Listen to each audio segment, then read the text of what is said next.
Welcome everybody to another episode of No Neutral. I'm joined by Hollywood Rob TV. Is that a proper introduction? Bro, don't ever disrespect me like that, bro. You know it's Hollywood Rob TV. There but you were saying I had to let you do it yourself. You know, I couldn't do you the disservice. I had to let you intro yourself there. But welcome everybody. We are here to talk to you guys before the South America West Top 8. But before we get into that, I just want to say hello to everyone in Japan. Shoutouts to No Motion and Nanai, the commentary team in Japan. Thank you so much for sharing our words with the international audience, and thank you guys for tuning in as well. But before we talk about, South America Top 8, let's take a look back at one of the highlight matches from Asia East, and that was, of course, the surprise pick, the surprise result, maybe, with Infiltration versus Hot Dog in that losers semis match. I mean,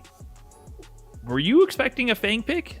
No, bro, not at all. And look, I feel like that match is not surprising no matter who wins until we look at the FANG part. It's not surprising no matter who wins. I would probably say Infiltration was the favorite just because of, longevity and history. But right now, I mean, as you brought up in the last episode, Hot Dog is fighting for the best Bison spot. Definitely amazing player.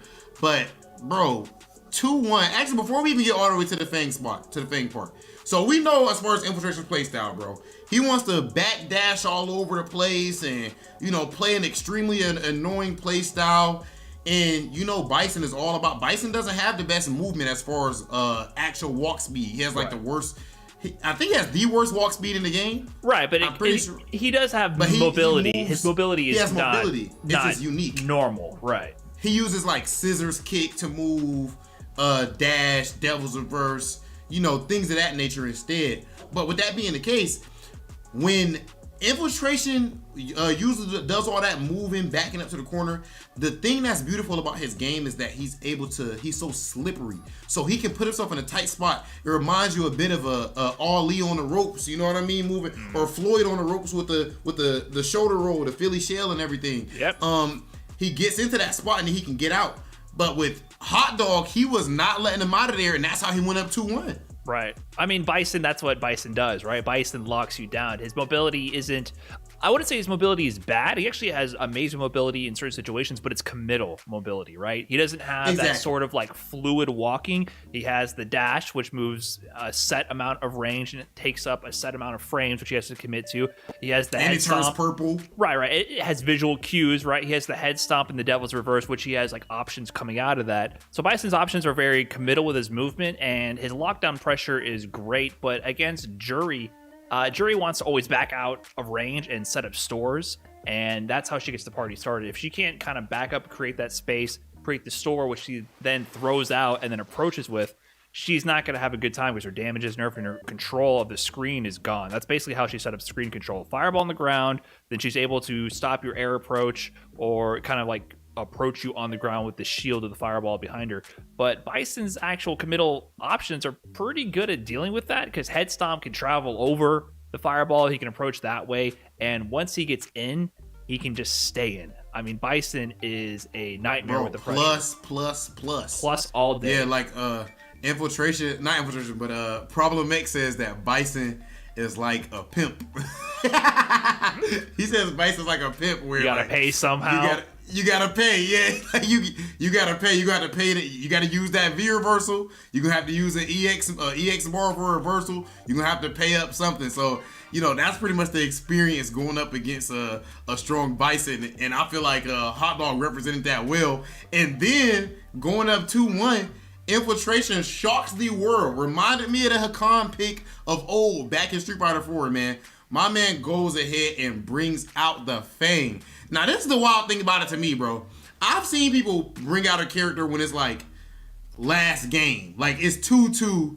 I have nothing else to lose, and I'm not going to give you any time to adapt to this character that I'm stuck on at this point. He needed 2 games, and he actually went to the FANG.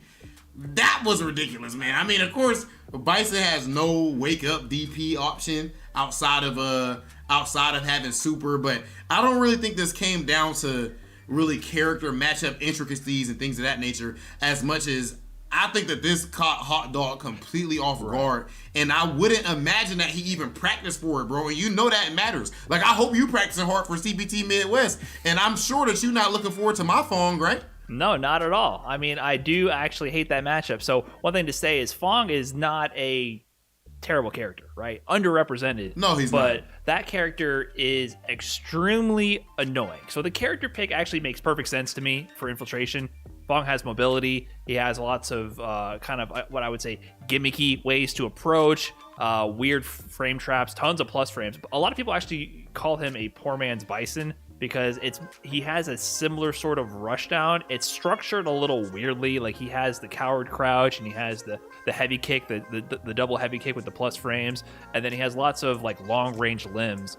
But he doesn't really have. He doesn't have any of that crush counter pressure. He doesn't have the crush counter or the damage. That's the thing that people talk about. He more like nickel and dimes you over time, which makes perfect sense for Infiltration. So I'm not surprised by the pick. I'm not surprised by the meta pick either of saying I'm going to pick something that you don't expect at all, because that's what Infiltration has done throughout his fighting game career. He's always kind of picked characters that are either like new in the meta, underexplored, underrepresented, and that's part of his strategy, is picking stuff that people aren't as familiar with. And I have to assume that Hot Dog might not have been, I have to assume he's not prepared for that in that moment at all, but maybe not at all for the season. You know, it's one of those things where unless you know there's a representative in your region, you're not looking out for it. Usually it's a character that is picked by the specialist. It's not a pocket character. You don't see pocket fangs. Besides Cien, that's a good point. That's like you don't see pocket like Dawson, for example. Right. Generally, it's a character that's very technical, and I'm not going to say that Infiltration's FANG wasn't technical. He played it kind of simple. I felt like he was using just the simple buttons and strings. He had a few of the mixes there. I mean, he ended one of the rounds, might have been the final round, with like the up fireball command dash mixes that no one understands in 2021. So he still had all those represented, but it was clear that he was finding an effective way to force Hot Dog to chase him, and it wasn't working. Hot Dog was chasing. He was doing like cycle crushers, trying to get across the screen, and they were clashing with his clouds. He was trying to do a bunch of devil's reverse and head stomps, and Infiltration would have different timings for like crouching fierce to low profile it, or like crouching medium kick as well as another anti. I was in that crouch medium kick. He actually had matchup knowledge. Right. Like, that's something that's not easy to have when it comes to playing multiple characters. You know, I know Brian plays a lot of a few different characters now as well. It's not easy to, even after you learn the base of the character, it's not easy to actually have all of these different matchups down with them as well. There could be some stuff where with your main, you know, against this move, I do this to counter it, but not with your secondary or backup characters. So that really goes to show how much of a lab monster this guy is. And you know, as far as speaking on players' playstyles in general, bro, that kind of moves us on to the next topic. There's two primary playstyles that I feel like I hear about a whole lot at all levels of play, especially at the casual level, is like the footsies neutral, you know, the big Hollywood style of play, to be honest. You know, nice and slow, with punishing, read it, XYZ, and then the mix up, or some would even say scrubby style of play. Bro, I think that there's a lot to talk about with this topic, and there's a lot of misconceptions with it as well. I thought you were going to throw it over to me, or the Brian F style of play with the Unga dash straights, the -4s, and the. Nah, bro. I feel like, no, honestly, I feel like you be playing some nooch. You play some nooch, bro. Like, that's kind of my thing. Your dash checks are sick. Right. Your neutral's good. I think I've always kind of try to pick the characters that people traditionally perceive as like the random, and try to like rein in that control. That's kind of been my thing. But I think what we're talking about here is why do that? Like, why not just go totally offensive? Why not just pick these characters that have these tools? Why not pick like Laura and throw out random command dash? And why does it have that stigma? You know, people to this day look at Idom, the Capcom Cup 2019 champion, and they'll say he won playing scrubby. They'll say that. And we're not saying everyone. No, but there are some people who looking at that. It's a real stigma. I mean, I hear it all the time. People will say they don't respect someone for playing a certain way. I mean, we heard it with another champion who won with a similar, not exactly similar, but with a more offensive-minded mindset. Mena, extremely offensive mindset with the birdie. Obviously, it's a character that encourages that because Birdie has very good mix-ups with command grab, weird spacing traps. He kind of thrives in causing a little bit of chaos, right? Causing that uncertainty for you to second guess what you should challenge with. Then he counter pokes you, leads you into a mix, and people didn't respect it. And it's interesting to see how there's definitely a stigma where like the right way to play is, pick Karen, pick like Chun-Li, pick Ryu or someone, and then walk back and forth and press low forward. And that's Street Fighter. Yeah, that is Street Fighter. And bro, this is the thing too. I want to make sure people know that we're not trying to zero in just on, like Adam and Mena, like the tournament. This is something that is throughout all skill levels. Like it's worse at lower levels. It's even worse probably, bro. Like at the silvers, even up to like the platinums and golds and things of that nature. That whole skill level. And honestly, this is the thing. I will say this.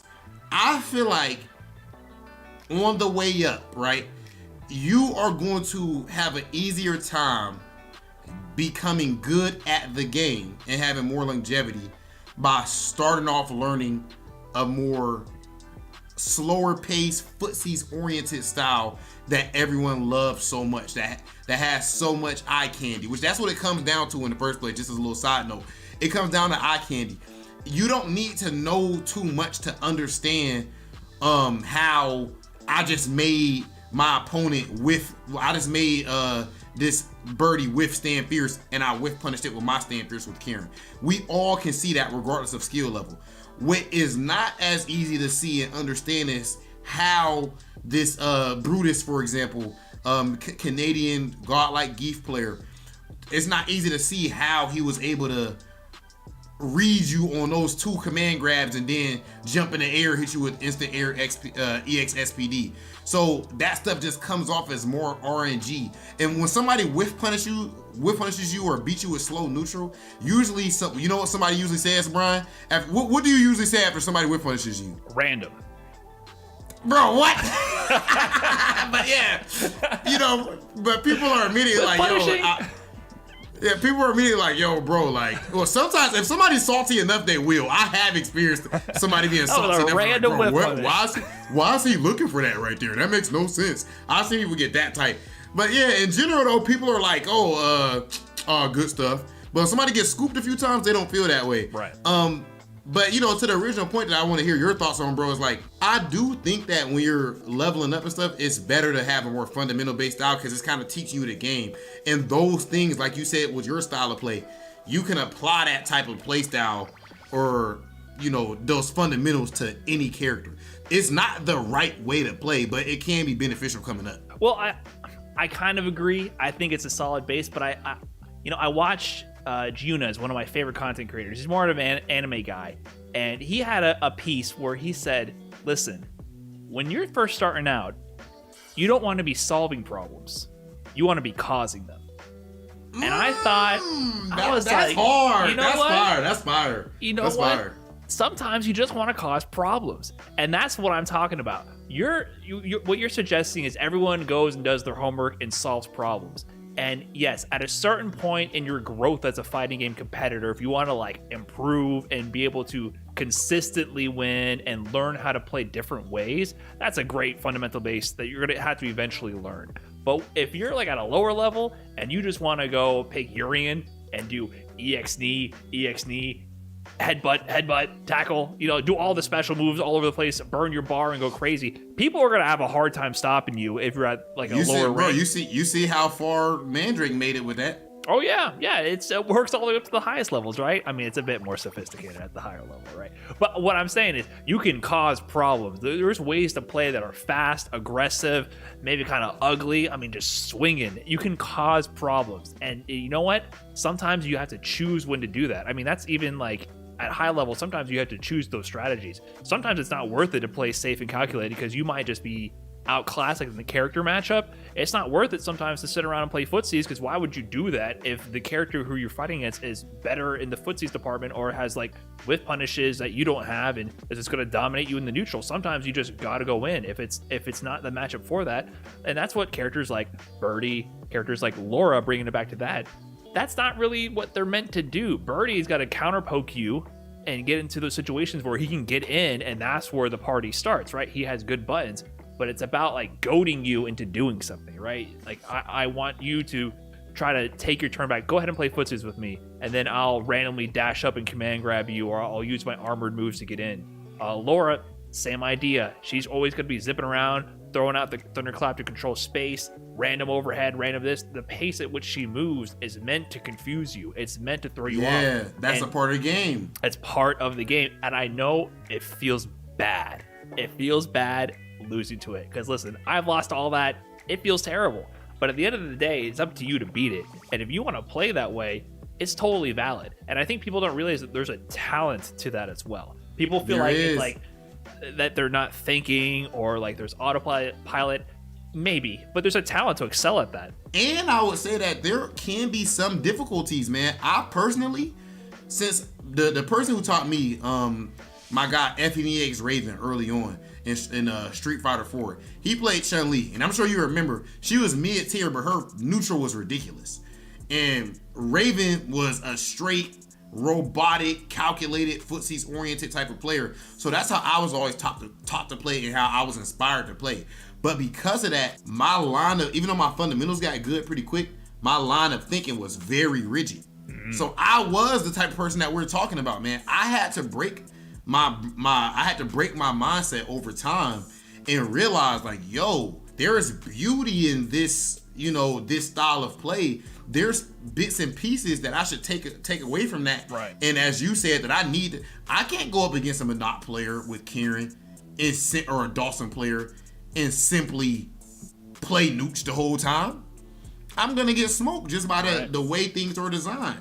And just the last point you think of, I'm always gotta bring up the analogies. That's just kind of how my brain works.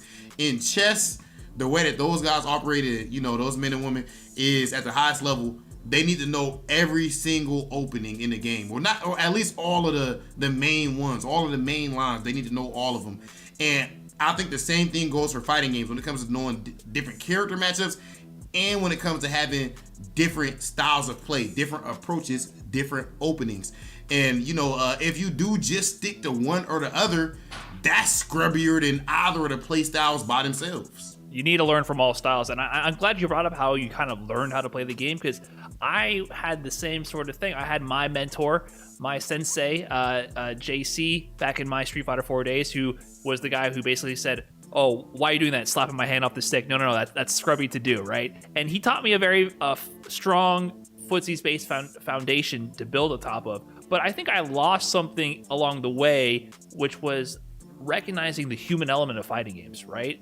Like there's things that are beyond just the frame data. There's the psychological pressure. There's what people are looking for. There's people who, I mean, people make mistakes, and you need to be able to capitalize from that. Like the idea of, Barre, like waking up with your buttons. People are not going to time their meaties perfectly every time, and you need to recognize when they might be stressed, or when it might be like a scrambly situation, when it might be a good time to do that. When it might be time to bust out the reversal because they're trying to press the advantage. When it might be time to do that reactable mix-up that only works against bad players. It can work at a high level too. It's just about knowing when to incorporate it, and you need to open your mind to learn from the scrubby play styles. And that's something I still do all the time. I play Balrog, a character that if you choose to, you can go ham. I mean, you can go offensive, you can go off the walls. And there's shout out to Child 233. Shout out to my man exactly Child. Who I was about to bring up. My man is the overhead king. I look at him and I'm like, what the hell is happening? Because I have not done that many overheads in 5 years of Street Fighter V as he does in one tournament run, right? But he wins those tournaments, right? He's getting those W's, and I look at it and I'm like, I can't comprehend it, but I still watch it. And I still try to see what I can take away from it. Maybe I won't copy everything, right? Maybe there's some stuff I'll leave to Child, but there's still something to pull away from it. Maybe there's more times I can go more offensive and mix that up, because people, just because the frame data says that I can challenge that doesn't mean that sometimes people don't get schmixed. Sometimes people just get schmixed, man, and you got to push that advantage. And if you have the mindset that I need to play respectfully and not scrubby forever, you're kind of blindsiding yourself to so much more that Street Fighter has to offer. So don't do that. Don't be worried about playing respectful. Just get that W. 100%, bro. And on the topic of W's, that beautifully brings in our next topic, bro. Because a lot of people, believe it or not, Brian, they don't care about W's. And this goes all the way up to the highest level. From the lowest, or I don't like to say the lowest because that makes sense. From the earliest, I'll be nice to you guys, diamond ranks. I'll be nice to you guys today. All the way to the highest levels and everything, man. Like, I think that people care more about, on average, they care more about the next person's opinion than they care about actually winning. And we see this through various different ways that this happens. But, there's a whole lot of conversations that happen, man. I remember, we'll take this from our own experiences to start out. I feel like that's a good spot. A bit of anecdotal evidence. Early on, I know that me personally, bro, I fought for respect. It meant everything to me for people to know that I'm godlike, for people to know that I'm better than this guy and that guy at the game. And honestly, that's where a lot of my early on, my underdog mentality, teabagging everyone and XYZ. Now, I'm not saying I would never do that just to mess around or something like that. But now I don't look at things that way because I realize all of that sort of stuff is subjective. And you know what's not subjective, Brian? Results. Right. Results are straightforward. Who won? Who lost? Does it matter? Think of it like this. Some people are just not gonna like you. Some people are gonna be jealous. There's a whole lot of different things. Some people might just not like your character. They might not like your playstyle. Imagine if you're Wolfgang.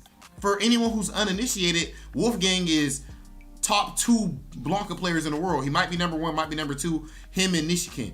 But the way Wolfgang plays, at least, come on, man. He could go win the next 2 NLBCs in a row, and he won't be getting a whole lot of credit off of his playstyle alone.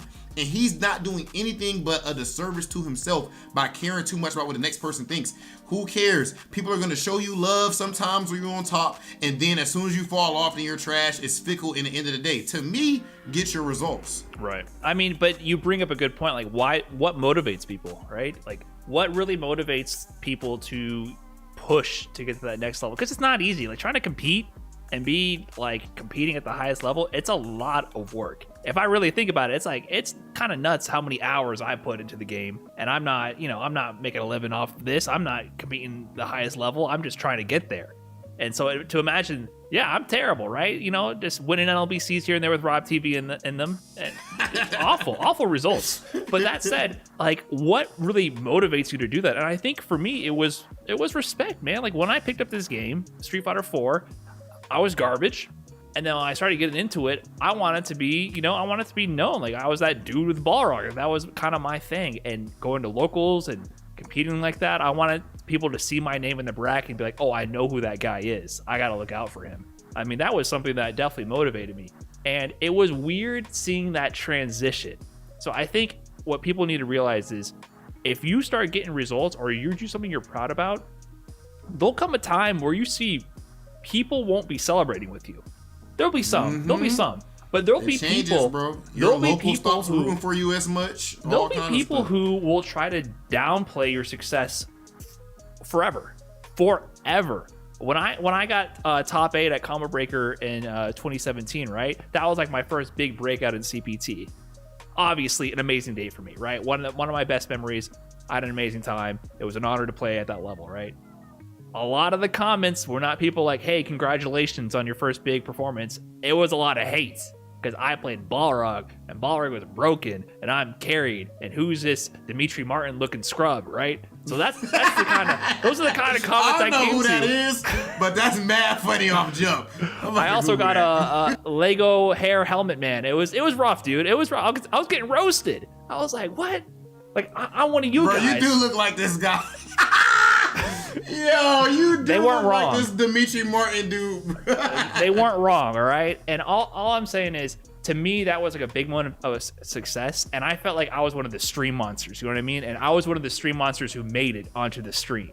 So they should be proud of you. Yeah, I felt like I was like a graduating member of the class of the stream monsters. And then it was like, what's going on here? Like, then the hate starts coming in. Point being, people will try to rationalize away and discredit your wins until you lose on their terms. Mm-hmm. It'll happen over and over again. If you do not win the way they want you to, they'll make sure you lose the way they want you to. That'll go with training partners. That'll go with your rivals in your scene. That'll go with the people in the audience. It always happens. And especially if you play certain characters, right? Like, I've always played those kind of characters that get some of that hate, the robbery characters, the random ones. You know, if you play certain other archetype, I mean, Rob, you generally play like the more respectable characters. It's the truth, right? Like, people always say like with Karen, like, oh, well, she's the most Karen is so fair, even though you literally explode when you're in low forward range. Busted. Like,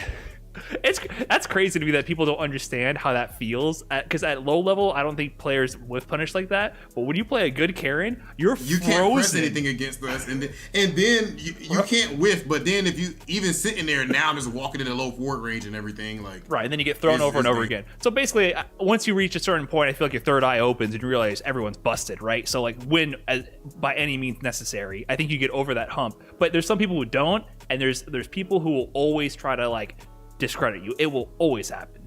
And the point that you brought up, how people want you to lose on their own terms, bro. Do you know how many more times, like as far as training with people, when it comes to my training partners or somebody I'm playing or whatever who's another tournament player giving me credit, it's the percentage chance of them giving me credit right after the match is so much higher if they win versus if I won.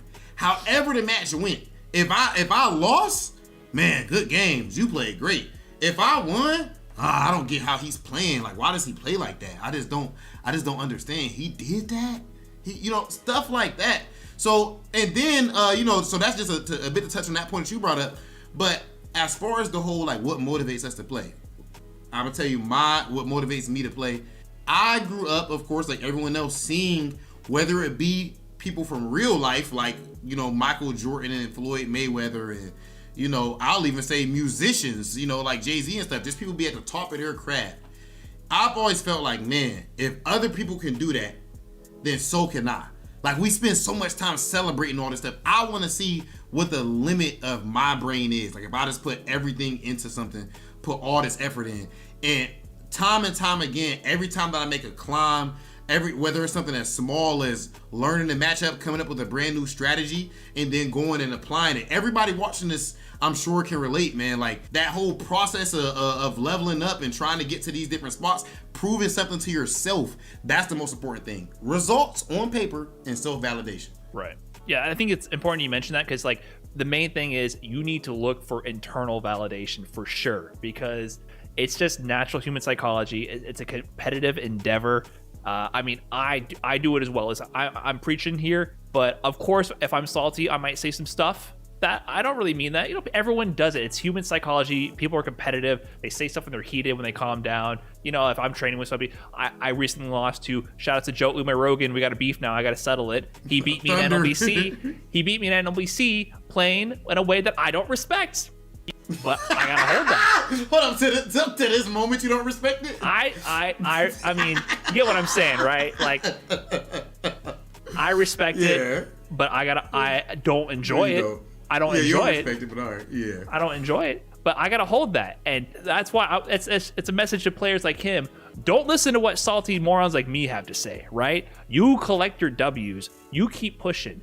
People will say what they have to say, and at the end of the day, you just need to ensure that you are growing as a player, getting your wins, and learning from everyone you can. But, everyone's a little salty here and there. Brian, don't even worry, bro, because you will not be alone in your salt. Because the players in this top 8, bro, outside of just one, are going to be walking out with a whole lot of probably negative and hating things to say. It's only human, as you said, it's human psychology. But is the champion going to care? I highly doubt it, because they're going to have all of the self-validation in the world. They're going to be taking the biggest chunk of that $5,000, and most importantly, they will have stamped their ticket into Capcom Cup.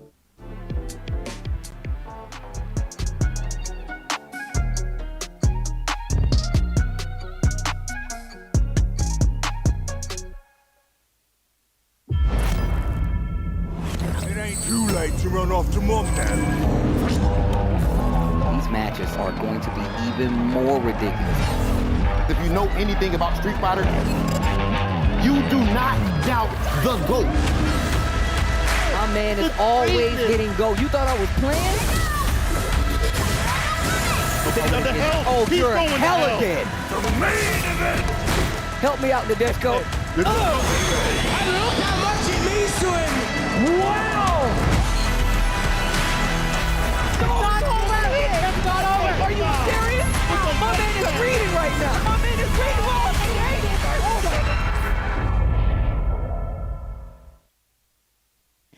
Hello, everyone. Welcome to the South America West Online CPT.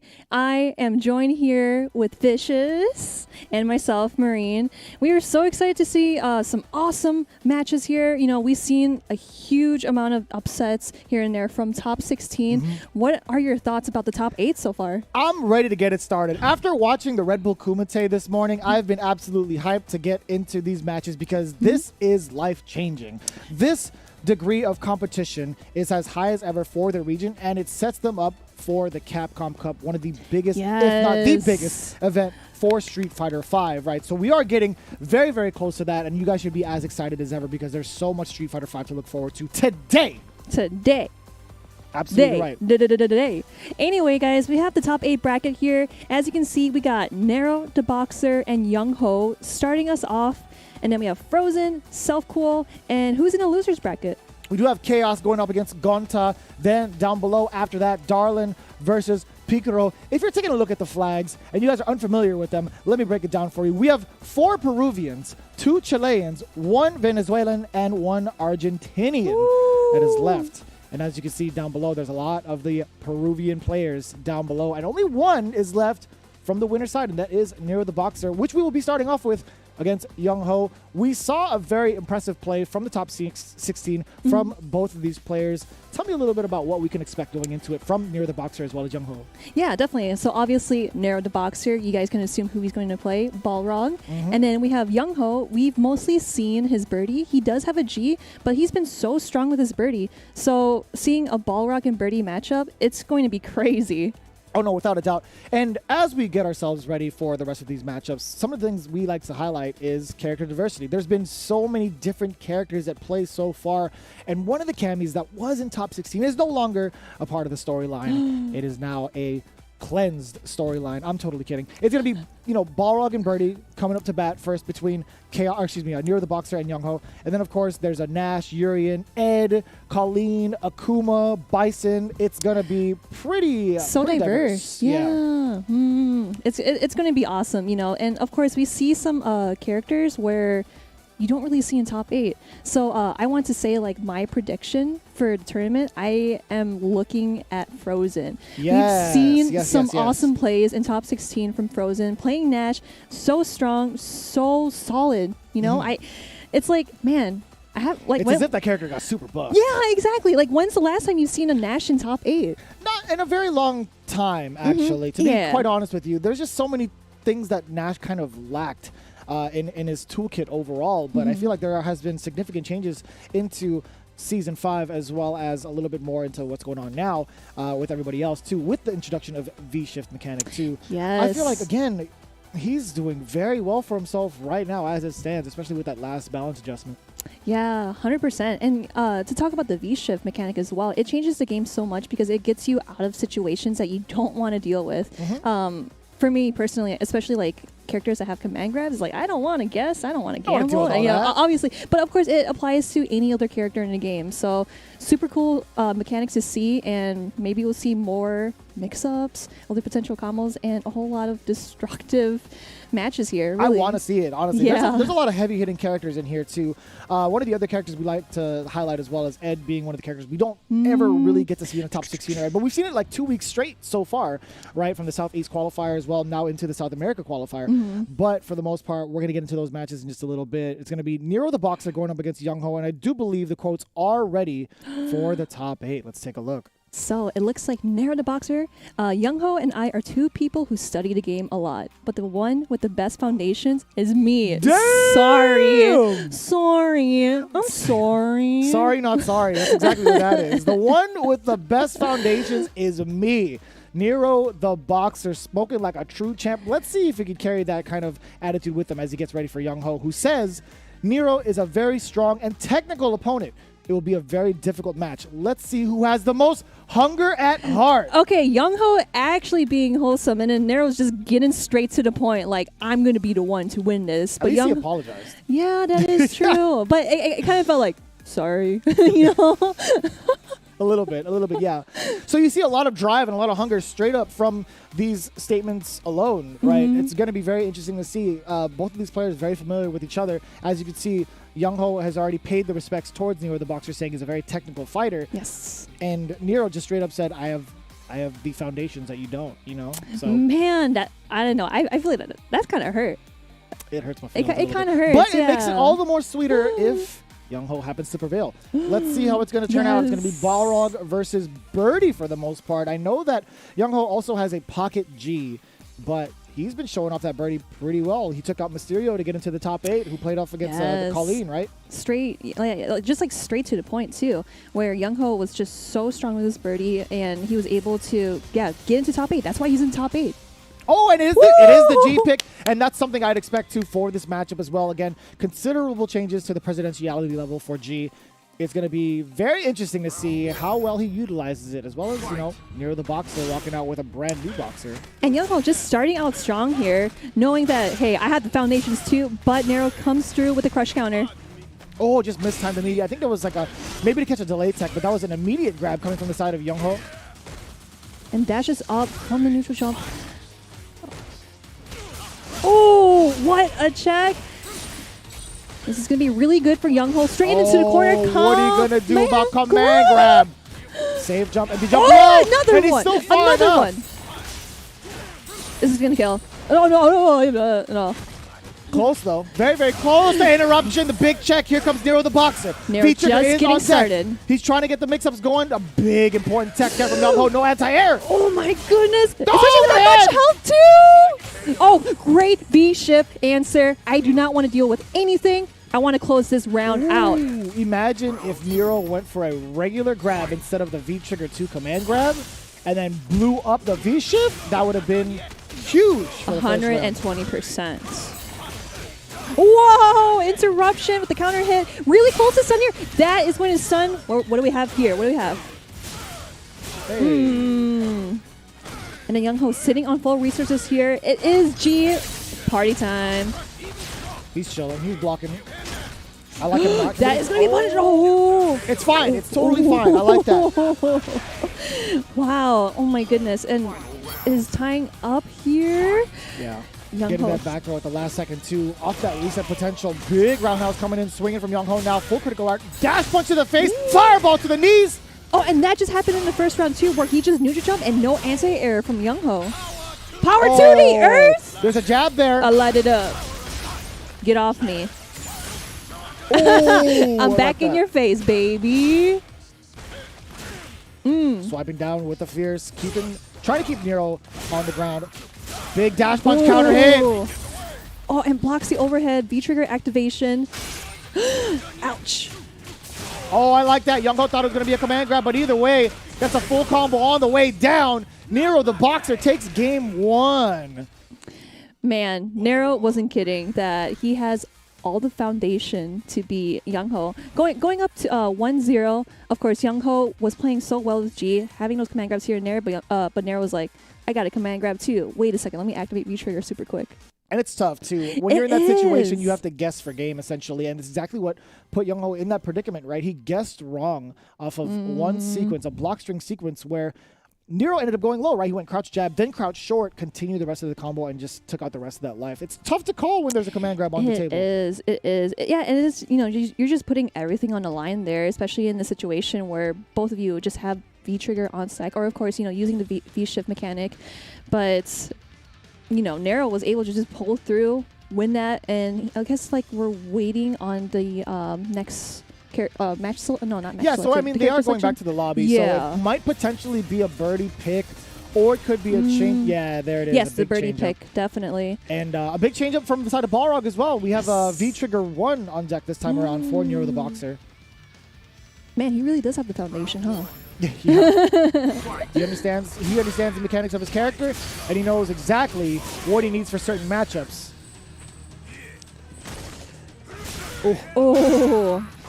And Nero starting out strong with the crush counter, grab straight into the corner for Yong Ho. This is going to be really scary. Oh! He thought he was within range for the punish, but no. Counter hit conversions all the way through from Nero. Just one heavy punch away, I feel like. Oh my goodness, this is so sweet. You thought you could get away. Oh, spaghetti everywhere. Oh, no! Spaghetti everywhere. He dropped it. SpaghettiOs, too much sauce, man. That's gotta hurt. That's really tough for Yong Ho too. Had the opportunity to finish it out, but just slightly missed it. And of course, just starting back at phase one, just trying to push something out. Yong Ho goes in. Oh, the bubble in the grill. Oh no! Don't get bubblegum in your hair. You'll end up like me. And of course, Yong Ho just being really patient, just trying to find his opportunity. V-trigger activation, punish from Nero. Oh my god! It's getting pretty nutty. Yong Ho now swinging for the fences. The trigger to make it safe. Wow. Oh! Sweep for a second time. And then, still sitting in the corner. This is going to be really scary. V-reversal. Trying to fight his way out. Yong Ho is trying to use all the heavy normals to figure out what to do against Nero the Boxer. And look how much white health that Yong Ho has. This is going to be really, really scary. Use the V-reversal. Trigger winding down for Yong Ho. Nero the Boxer totally fine without having trigger. Oh, what a read! What a disgusting read. He knew the command grab was coming, and he backdashed to safety. How did he know? Yeah. How did he know? You know, I'm going to say this again. You know, of course, like, he has the foundation, obviously. But, you know, just seeing him that he literally dodged the first command grab. He didn't want to take his chances because he was able to plan out the scenarios of, like, what can I do in this situation? So it is 2-0 to Nero, but Yong Ho is still alive here. Starting out really strong, too. That's right. 3 out of 5, baby, in top 8. Okay. So really trying to fill each other out now a little bit more. Yong Ho now having the positional advantage, right? Forcing Nero more towards the corner. And with a hefty life lead at that. Not missing any of his normals. Big confirm there from Yong Ho. Oh, and great challenge from Nero just to start it off here. Double mix. I like that double V skill, I should say. Trying to keep him dizzy. Yong Ho not taking his chances. That's okay. Take the grab. Very confident that he has V-trigger activation. Swinging away with the fierce. Again. And she can go forward. Nope. What a God, that's going to hurt! Anything he can kill. And it is a back throw. That's a tough kill sequence to even try to counter, right? Because you don't have that much life left. It's such a scary scenario, too, where you're just trying to do your best. There you go. Here's the command grab. Checking with the crouch jab. Heavy kick lands, but a dash punch coming right back in the mix. Coming from Nero the Boxer. Spinning the bar in the V skill. Gets a throw. Now forward towards the corner. Yong Ho is very close to stun. Great V-trigger activation. Found an opening. Dash punch to check. Blocks the overhead. Again, swinging with a heavy punch. Again, a lot of great life. That did a chunk of damage from Yong Ho. Just raw V skill. Oh, here we go. Critical art activation. That is going to kill. 3-0 to Nero. Sheesh. That last sequence leading up to that last mix-up, it could have been a throw as well, but he wasn't blocking low. He was just stand blocking the whole time. Yong Ho wasn't ready for it. And it proves true, or it shows the amount of confidence that Nero the Boxer had. He's like, I have the better fundamentals. I have the foundations. Sorry. And he meant it. He meant it. Near the Boxer, 3-0. Man. The sole Peruvian in the winner's side moving on. Yeah, seriously, what a roller coaster. You know, of course, yeah, we always talk about the foundation here. I know this is the foundation stream. But Nero moving on to winners finals in top 8 bracket. Yong Ho is going to be put into losers.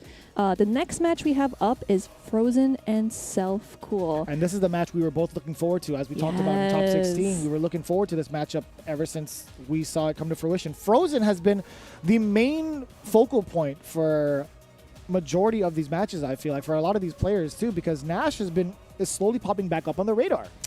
Yeah, and you know, we talked about it before where we don't really see a lot of Nash players, right? Because he was more in like the lower tier of the character roster. But now that he got a significant buff, look where he's at. Top 8. Isn't that cool? A slew of buffs. And speaking of cool, we have Self Cool also rocking that Urian as well, who's done a great job showcasing what Urian's all about. One of the things I did like about Self Cool is his matchup against Dookie and his relentless pressure too. So I want to see if he has what it takes to keep that kind of pressure up against the likes of Frozen, because Frozen can be pretty aggressive as well. That is true. Yeah, definitely. You know, just seeing this match is just making myself just like frozen. You know, like still like, oh man. You gotta keep it. You gotta keep it cool. You gotta keep it Self Cool. So, bro, I don't even want to like be able to play one of these guys because they're so scary. I would love to play these guys. Really? Man. They could beat me up any day. I just want to try it out. You know what I would I'm just saying? like stand in the sideline like, wow, that was cool, man. I don't want to play, but that's pretty cool. I mean, but there's just something about it. It's like when you get to see these players and you get an opportunity when offline comes back and you get to play these individuals, it's a whole different vibe, 100%. Man. Yeah. You know, obviously, we all miss offline, and it's definitely a different experience because playing online, you don't get that vibe. You don't get that atmosphere that you're literally sitting next to the person that you're playing, and you're like, hey, why'd you do DP, huh? Why'd you do that? Because I felt like it. You suck. I got the fundamentals. But yeah, of course, seeing Frozen and Self Cool, this is going to be an awesome match. Super excited to see these two. Oh no, without a doubt. Let's take a look at what the quotes are for both of these players between Frozen and Self Cool. All right, Frozen. I am very happy to play against Self Cool. He is a great player. Dude, You like that? You know, You're a fan of that. I love it. You know, obviously, like I just love the humbleness. I just love these players, you know, just here to play their best, to show that, like, I want to show you how I play, but I also want to see how you play too, because I can learn a couple things or two from you. So seriously, awesome quote. Really Plenty like it. of humility throughout the entirety of top 16, actually. Let's take a look at what Self Cool had to say. Maybe keep up with the theme. I am proud of the level of play that my friend Frozen is showing. I'm very excited to face him in the top 8. Yes, I love that quote too. It makes sense because they're part of the same team, right? Team Exactly. UB. So these guys are not only, unfortunately, they are opponents in the top 8 on the winner's side, though, but they are good friends and training partners. So that's just what happens. That's the nature of the beast in tournaments, right? 186 entrants. As it gets dwindled down, you're bound to play against some of your teammates and your close friends. Kind of like Goku and Vegeta. They're like, let's get this. You know, Pretty like much. we're in top 8. Let's play our hearts out. And whoever proceeds through a bracket, I know I'll be cheering for you. So it's going to be very interesting. It's going to be Nash versus Urian. Frozen hailing from Argentina, the last Argentinian. And, of course, Self Cool hailing from Venezuela, the last Venezuelan. It's going to be sick. Oh, my gosh. Yeah.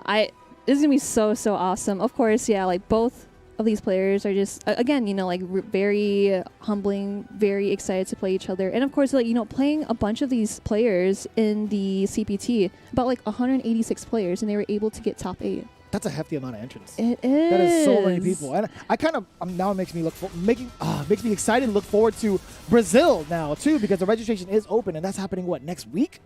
Man. Brazil gets their own qualifier. Yeah, it's coming up quick. That's what I'm talking about.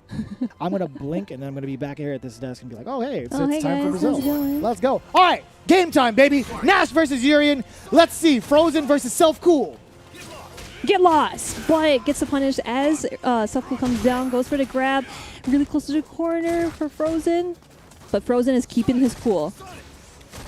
And I like the outfit that matches the name, too. Look at that. That's so It's pretty so icy. sick. He's got that drip. I'm liking this so far from Self Cool. Again, kind of a big change up from what he was playing like in top 16, but Frozen trying to be the aggressor. Considering the life deficit, it kind of makes sense, but He's got plenty of time. Capcom gives you 99 seconds. You got to utilize all of it.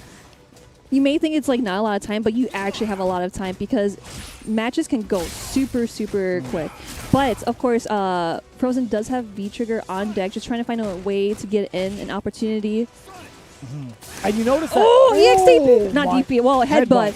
The counters and the counter conversion from Self Cool. I got to give it up to him.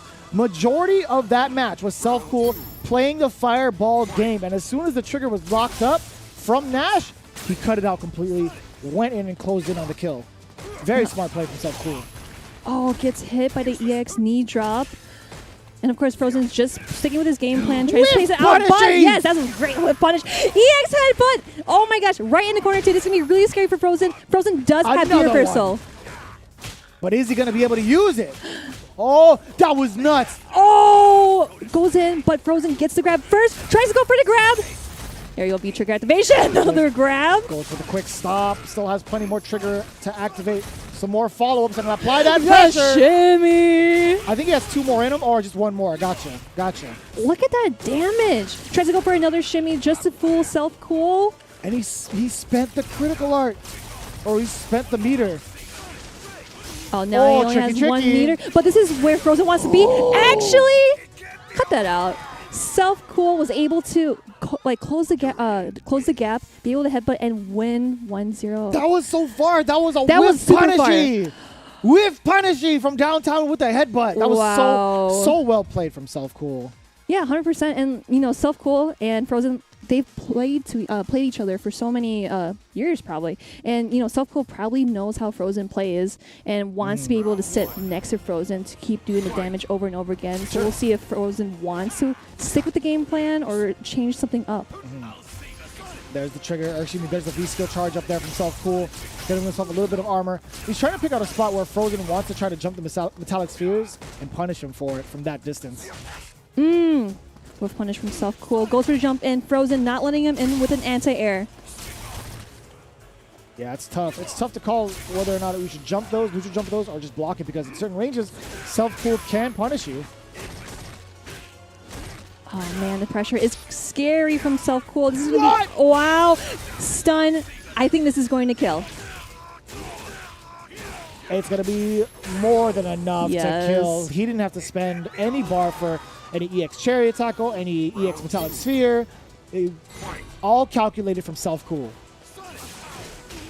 Wow, the dash underneath the EX knee drop. Oh, EX headbutt catching the EX moonsault. Sonic. I want to shake his hand. Come on, man. I want to shake your hand.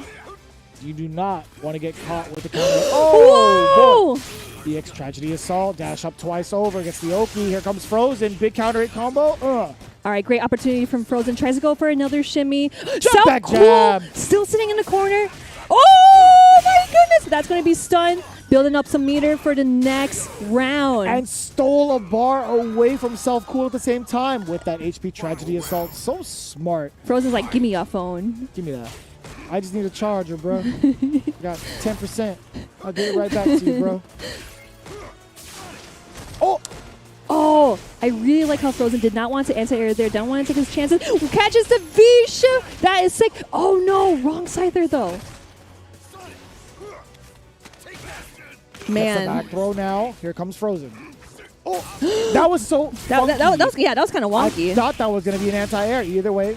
But we see an anti-air right there with the EX scythe there. Ooh. Still keeping Self Cool in the corner, but Self Cool was able to get out. Self Cool does have the trigger on deck. What a block on the overhead too. Self Cool one touch away now. Dangerous territory. Yes, trying there to is jump the anti-air. in. He was anticipating possibly a Sonic Boom coming out from the side of Frozen, but he stood his ground, nice and easy, crouching medium punch, finding the mark this time. That last time we saw that, it was kind of weird. It felt like it whiffed towards Urian's pants. Sure. His pants. It did. I don't know why it's funny to me. It's true. But yeah, I think maybe Frozen might have switched up his game plan because he's been playing very solid and isn't really trying to play keep aways. Like, okay, if you're going to be in my face, I'm going to be in your face too. Correct. Oh, will give me that. I'm a statue. Yeah. Oh, interruption with the axe kick there. Knee drop just to get in some closure, but is not going to put Frozen down. Oh. Anti-air. These anti-airs are on point, dude. Again, being the aggressor. Frozen. Woo! Dash having all in, the dash answers. out. That's what Nash is all about. Oh, he's just running into it now. He's like, check this. I'll block it with my face. The Yipe special. Air reset. Oh! We'll take that. That's totally fine. That could have led to a trigger activation from Self Cool. Frozen took it away. See, look at these His anti-airs. defense is insane right now. Impenetrable. Oh, Aegis no! Reflector. Let's see what we have from Self Cool. Great corner carry. Whoa! EX the Sonic record! side. Is that going to kill? It is. 100%. It Yes. is. And he gets to follow up after that. He could have done like a regular Sonic side too. So True. even if he survived that, it was one touch away. Nice call from Frozen. Letting it go. I like that. Don't Be hold it back gone. anymore. All right, here goes the Fireball game.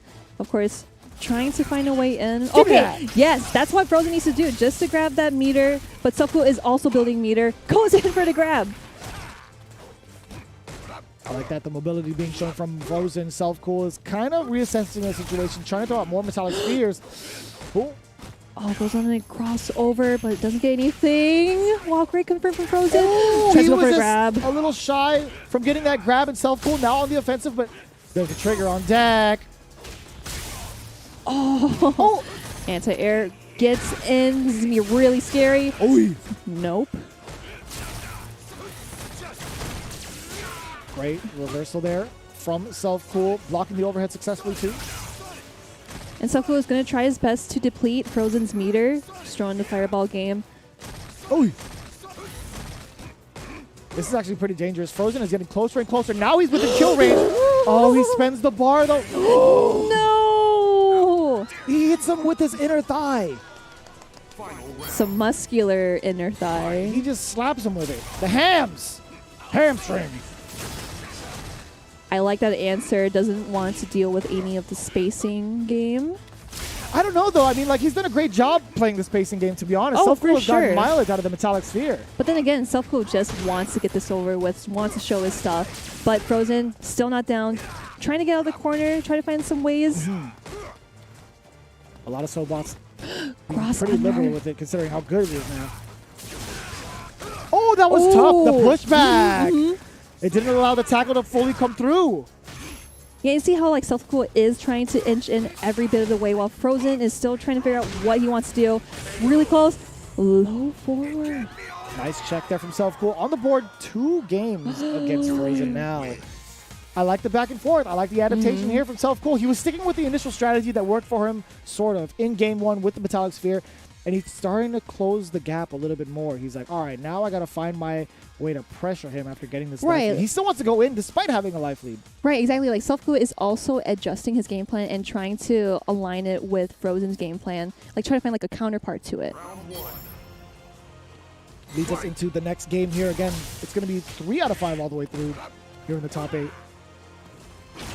But the jump-ins, man, it's been checked so many different ways by Frozen. Ice in his veins. Get lost! Kevin, it's your turn.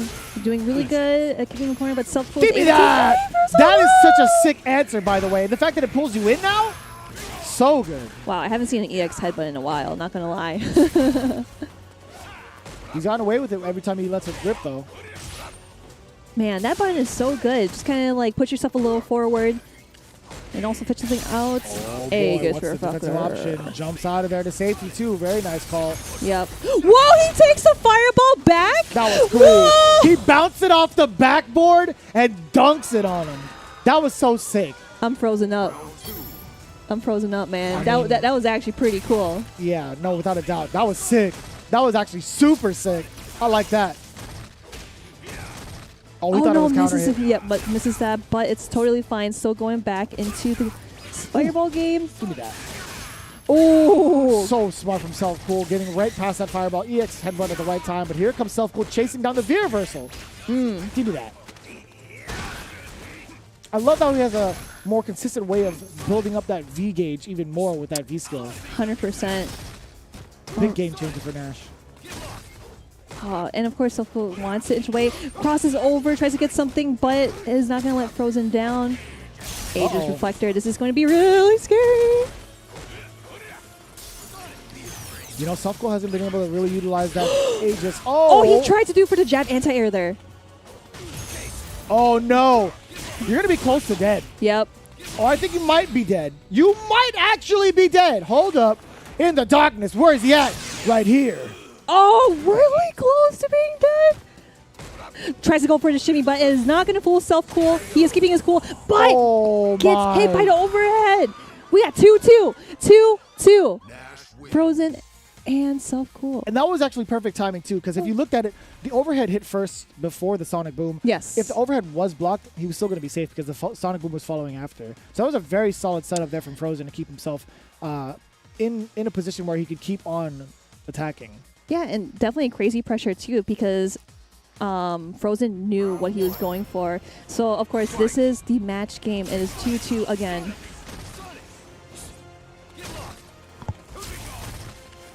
Ooh.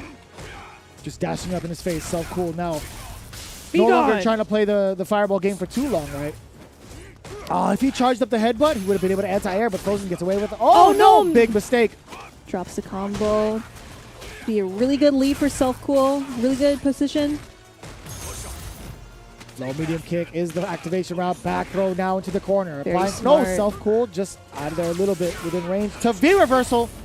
Whoa! Very smart play from Frozen. Frozen's like, nothing personal, kid. Teleports. Ooh. Wow, dashes up, uses the EX scythe, and is in the same position. Gets a Spartan bomb. Throw kick. And now Frozen backing off a little bit more. An anti-air has been 100% on point for Frozen.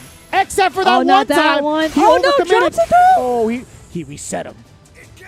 That's an American. Styling on him. That's a South American reset. I like that. So Frozen, again, he overcommitted with the Sobot kick, got clipped on the way down. I feel like that's the first time we've seen him kind of miss an anti-air, but only because he already committed to a move prior. But Sure, exactly. oh My gosh, dashing up, doing EX scythe again. That's the second time we've seen him do that. He just understands the spacing, man. As soon as he sees Self-Cool hit the air, he's going to hit the EX Sonic Scythe. Oh, here we go with the sweep. Do that.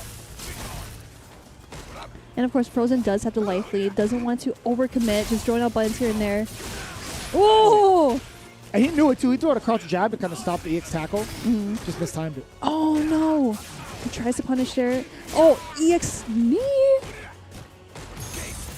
All right, my turn. Side switch. This is going to be a really good spot for Frozen.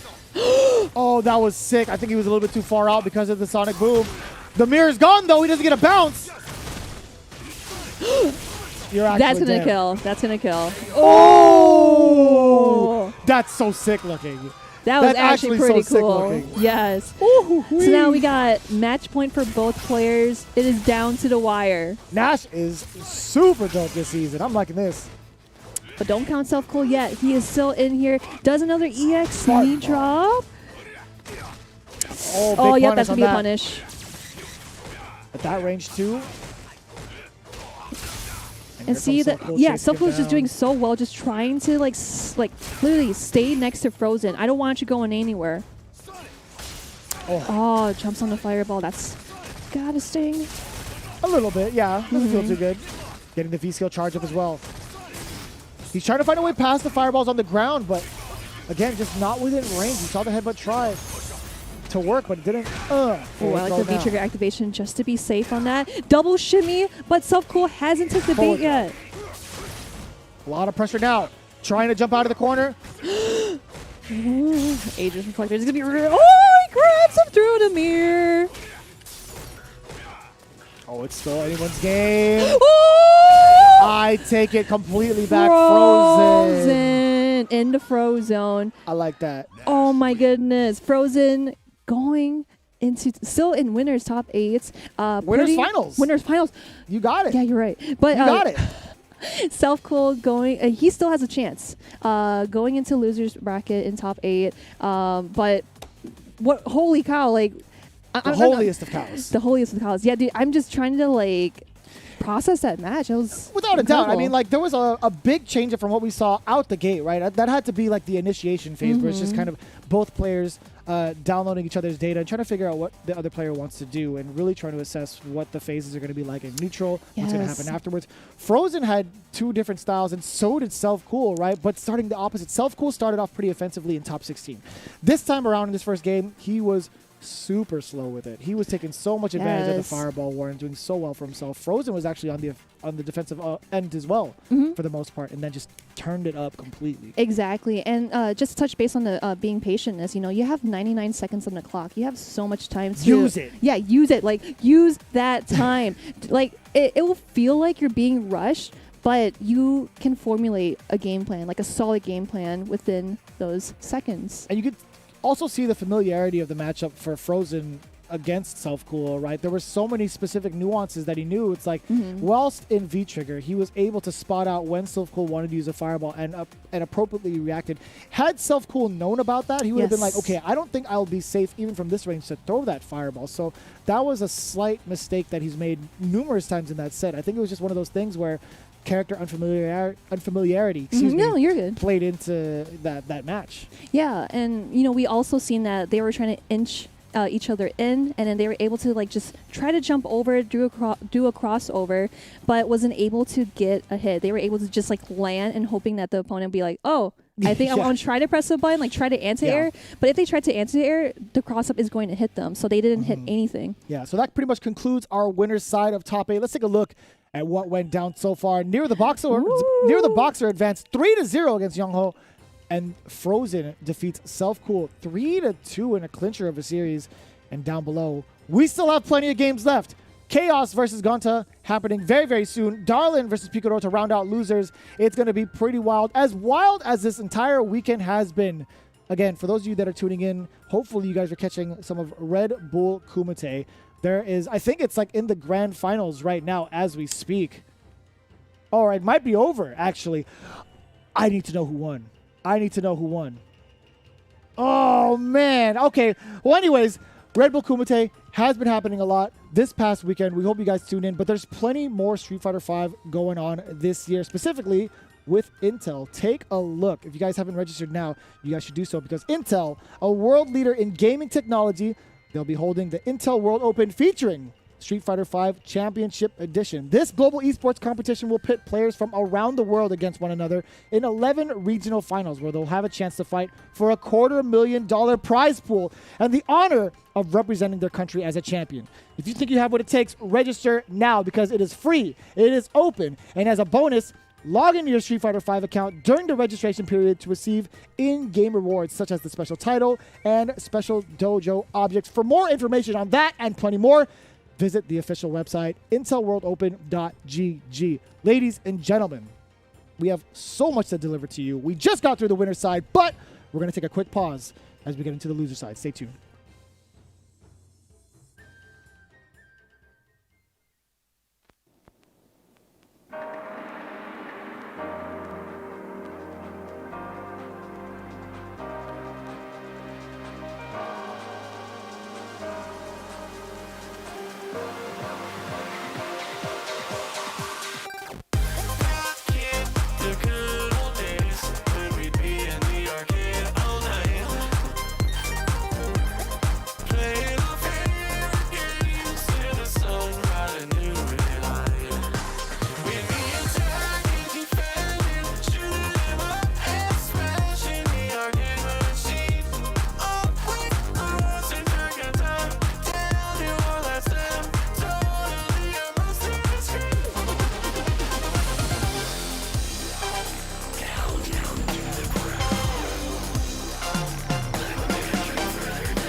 Dan Hibiki, back after the ultimate improvement. Father!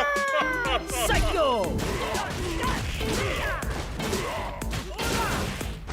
What's up, what's up? See ya.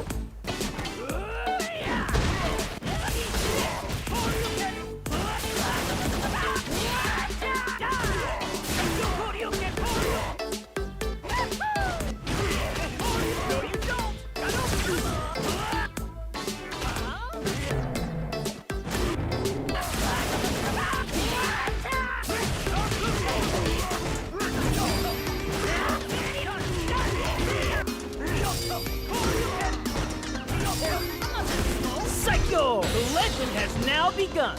Burn this in your memory! I've got no choice! I've got no choice! Knock you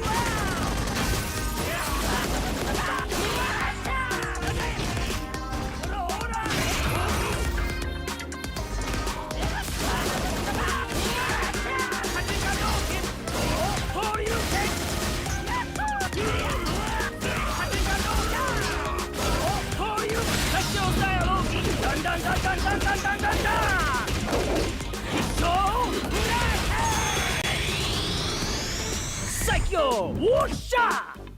Yeah. To honor father, Big Bro will do his best.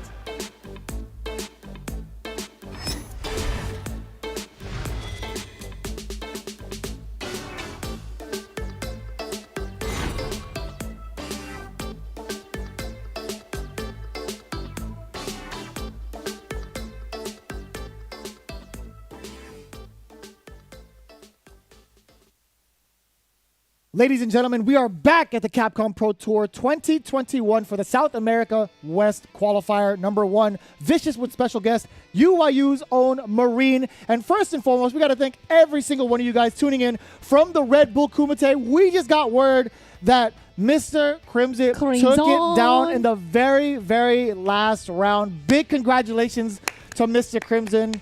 Allez, Mr. Monsieur Crimson. That's what they were saying earlier. That's listen, the amount of support out there has been insane. Seeing offline Street Fighter has been insane. These guys were putting on work the entire day. Big shout outs to the production crew and everybody involved. They had F-Word.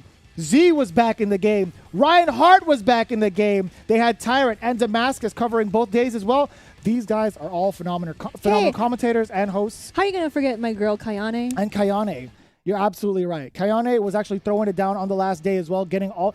I was watching the heartbreaking interview she had with Luffy, and that was really, really tough to watch. You guys have to check out the VODs. Shout outs to Kayane as well. My mistake. I apologize for throwing it out there, for not throwing it out there, but Kayane, I see you. I see you doing work out there for your community. You guys have been, again, tuning in to a lot of Street Fighter V. We got plenty more for you here for the South America West qualifier. Who do we have right now for the loser side, Marine? Man, you know, we've got obviously a lot of really great players, but we got to break them up to winners, to losers. So in the losers bracket, we do have Chaos and Gonta. And then next we have Darlon and Picoro. But also, as you can see from the previous matches, we got Self-Cool put into losers from Frozen, and Yong Ho, which is put in losers from Nero. So it's going to be pretty exciting to see, as we've seen a lot of character diversity thus far. Chaos rocking Ed, coming in from, I believe he was in the winner's side from top 16, if I'm not mistaken, and fell to Nero the Boxer, as you just mentioned. And Gonta rocking Colleen. He does have a pocket Rashid, but for the most part, it's been Colleen. Yeah, it's true. You know, like we've seen his Colleen yesterday in top 16, and his Colleen is pretty scary. So I can't even imagine what his Rashid is like. But if he's confident with Colleen, yeah, by all means, go for it. I'm looking forward to it because I have no idea how that matchup's going to play out because I haven't seen Ed versus Colleen. Yeah, you don't really see that a lot. Of course, from before where I said that you would see those kind of matchups in online ranking, online casuals and whatnot. But in professional play, I can't recall when I've seen like an Ed and Colleen matchup. Yeah, we're looking forward to this match. I do believe the player quotes should be ready for them both. Let's take a look at what they have to say for their top 8 appearance. It's going to be Gonta. Chaos, my rival, is a top player from Chile that uses Ed. I hope to have a good fight with him and advance as much as I can in this tournament. I like that statement too because he's like, you know, I'm going to try my best. I don't know where I'm going to end up with it, but as long as I do it with that intention in mind, I'm going to just rock it out. I like that. I like that a lot. Oh my goodness. And we do have the next quote here. Chaos. This is a dream come true. I never imagined being able to go this far in a CPT event. I would like to give everything to keep moving forward and demonstrate everything I can do with my Ed character. Man, you know, like, so far, we've seen all these... nice. They're so nice, right? I was going to say, like, the South American players are so freaking humble. You know, they're just there to play. And, of course, like, given the opportunity to play in this tournament, get top 16, then get top 8. Over 186 players, and this is great, you know, because like I really like to see a good fight between players that they've probably played each other at local tournaments or of course playing online together. So this is a feat to see, really. So it's going to be very interesting to see as well. Ed versus Colleen is what we could expect between Chaos and Gonta. Now, for the most part, Chaos didn't really get to have a solid start in winner's side from top 16 against Nero the Boxer because Nero is a very, very fast player. And considering that they're teammates going up against each other, you already knew that Nero was way familiar with how Chaos wanted to play and just put up a clinic in that matchup. Exactly. And you know the lore, Balrog and Ed. You're like, yeah, I want to go through the winner's side. I want your dad to go through the winner's side. You can go on losers. That's fair. That's pretty fair. Gonta, on the other hand, actually started on the loser side, took down PX LM3 in a very big clincher. PX actually dropped the combo twice over, and Gonta took it from beneath him. And then afterwards, Gonta had to play against Mysterio, who was rocking Colleen as well. So that's going to be very interesting to see in how he plays off as the main Colleen in the top 8 now. So we'll see what happens. And here we go. So, of course, the obvious pick, Ed and Colleen. And again, you know, we've never seen this kind of matchup before. And this is going to be really awesome because we are going to learn so much from this. It's going to be very interesting to see this dynamic. Here we go. The first round in the loser side of top 8. Chaos versus Gonta, already swinging. Yeah, and great start from actually both players just sitting at mutual health. Is, of course, just only 9 seconds already passed by. Confirmed from Gonta. Good fierce as well. Trying to check. Chaos is trying to find a way in. Oh, just stops. But the fierce just comes through. Here comes Gonta now. Sweep into Parabellum. Gets the hail. Setup going, but no, Chaos checks successfully. Oh, the second I still actually hits. thought that was going to hit. But Chaos on Lux's side here goes for the shimmy. That is probably going to be stunned. Yes, and that is also going to be killed if he does the right combo. He's definitely going to do the right combo. Yes. He ain't dropping this. There's no way he's dropping this. He got a lot of ball on top of that. You know, like, he ain't dropping anything. You're true. right. Very true. Getting the spark going as well, trying to bait out a reaction from Gonta. Hasn't thrown out a fireball yet, but there's a flicker. And I like that. There was a counter here from Gonta. Chaos was negative, so I don't know. There was a button pressed immediately after from Chaos. Oh, great jump in from Chaos. Really good opportunity. Didn't want to deal with the Fierce nor Roundhouse. Gonta in a sticky situation. Activates the trigger. A great route to do it from as well, considering a medium kick, crouching medium kick is plus. Yep, and you can't reversal that because Gonta did activate V-Trigger. Chaos trying to keep Gonta in check. Don't want to use any of your V-Trigger. Oh, misses the shimmy punish. He tried to get something out of it. I don't know what it was, but it was a nice little confirm there from Chaos with the flicker. Getting game 1 already. I really like that small tidbit at the end of the match there where Chaos did not want to let Gonta get out of the corner situation with V-Trigger activated because once V-Trigger is activated, she's sliding all over the place, right? But Chaos just did such a great job at just keeping base, keeping grounded, and I'm like, yeah, I'm not going to let you get out of here. Right. Very good start so far from Chaos. Getting the flicker pressure going, and again, firing right back and forth. There's a light into either Parabellum or light into flicker. Going back and forth. Whoa, okay. Big neutral jump roundhouse.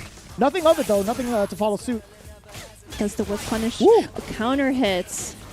And really close to stun here on Gonta. Is he really scared? Whoa! The dash up EXDP. Let it rip. Let it rip. The Ed special. That's exactly what he did to Black Zero in top 16 to make it into top 8. This guy, he's real cheeky, man. He got a cheeky game plan, and it works. But Gonta does have a game plan, too, just trying to figure out what can I do to open up Chaos. Oh, goes for the jump in. No anti-air from Chaos.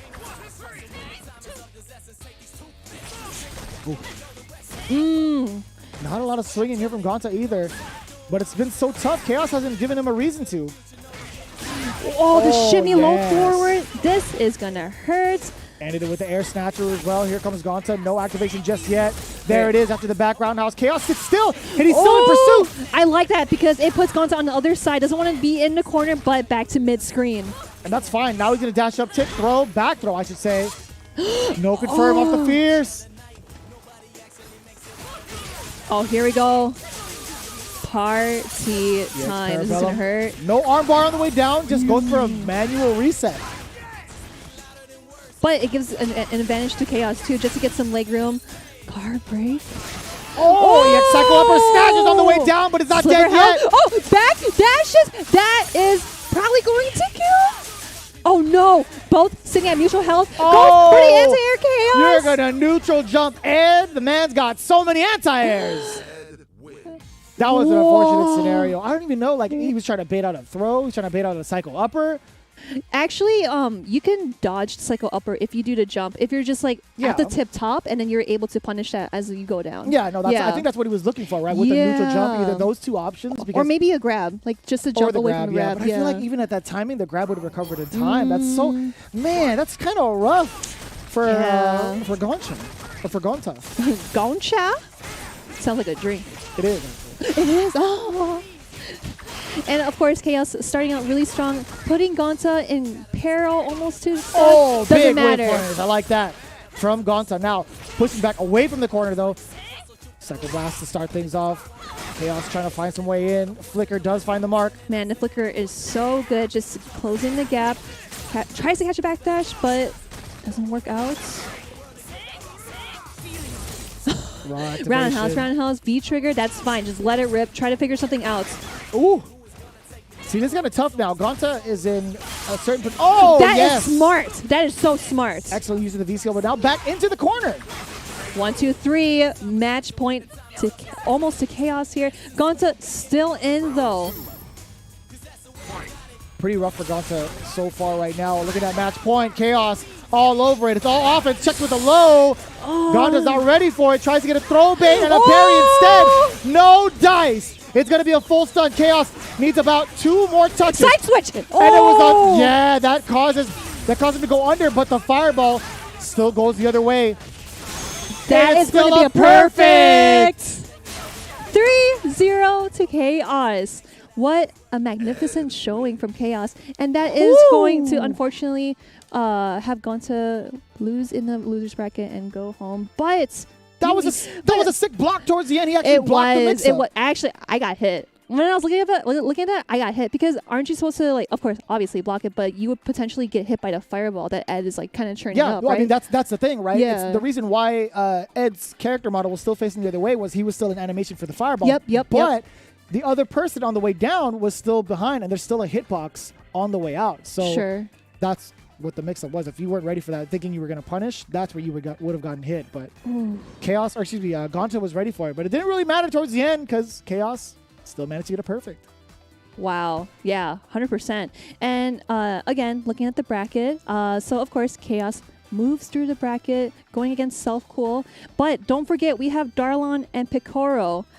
That's going to be a match to see because it is going to be Akuma versus Bison. Ooh, yeah. It's going to be spicy.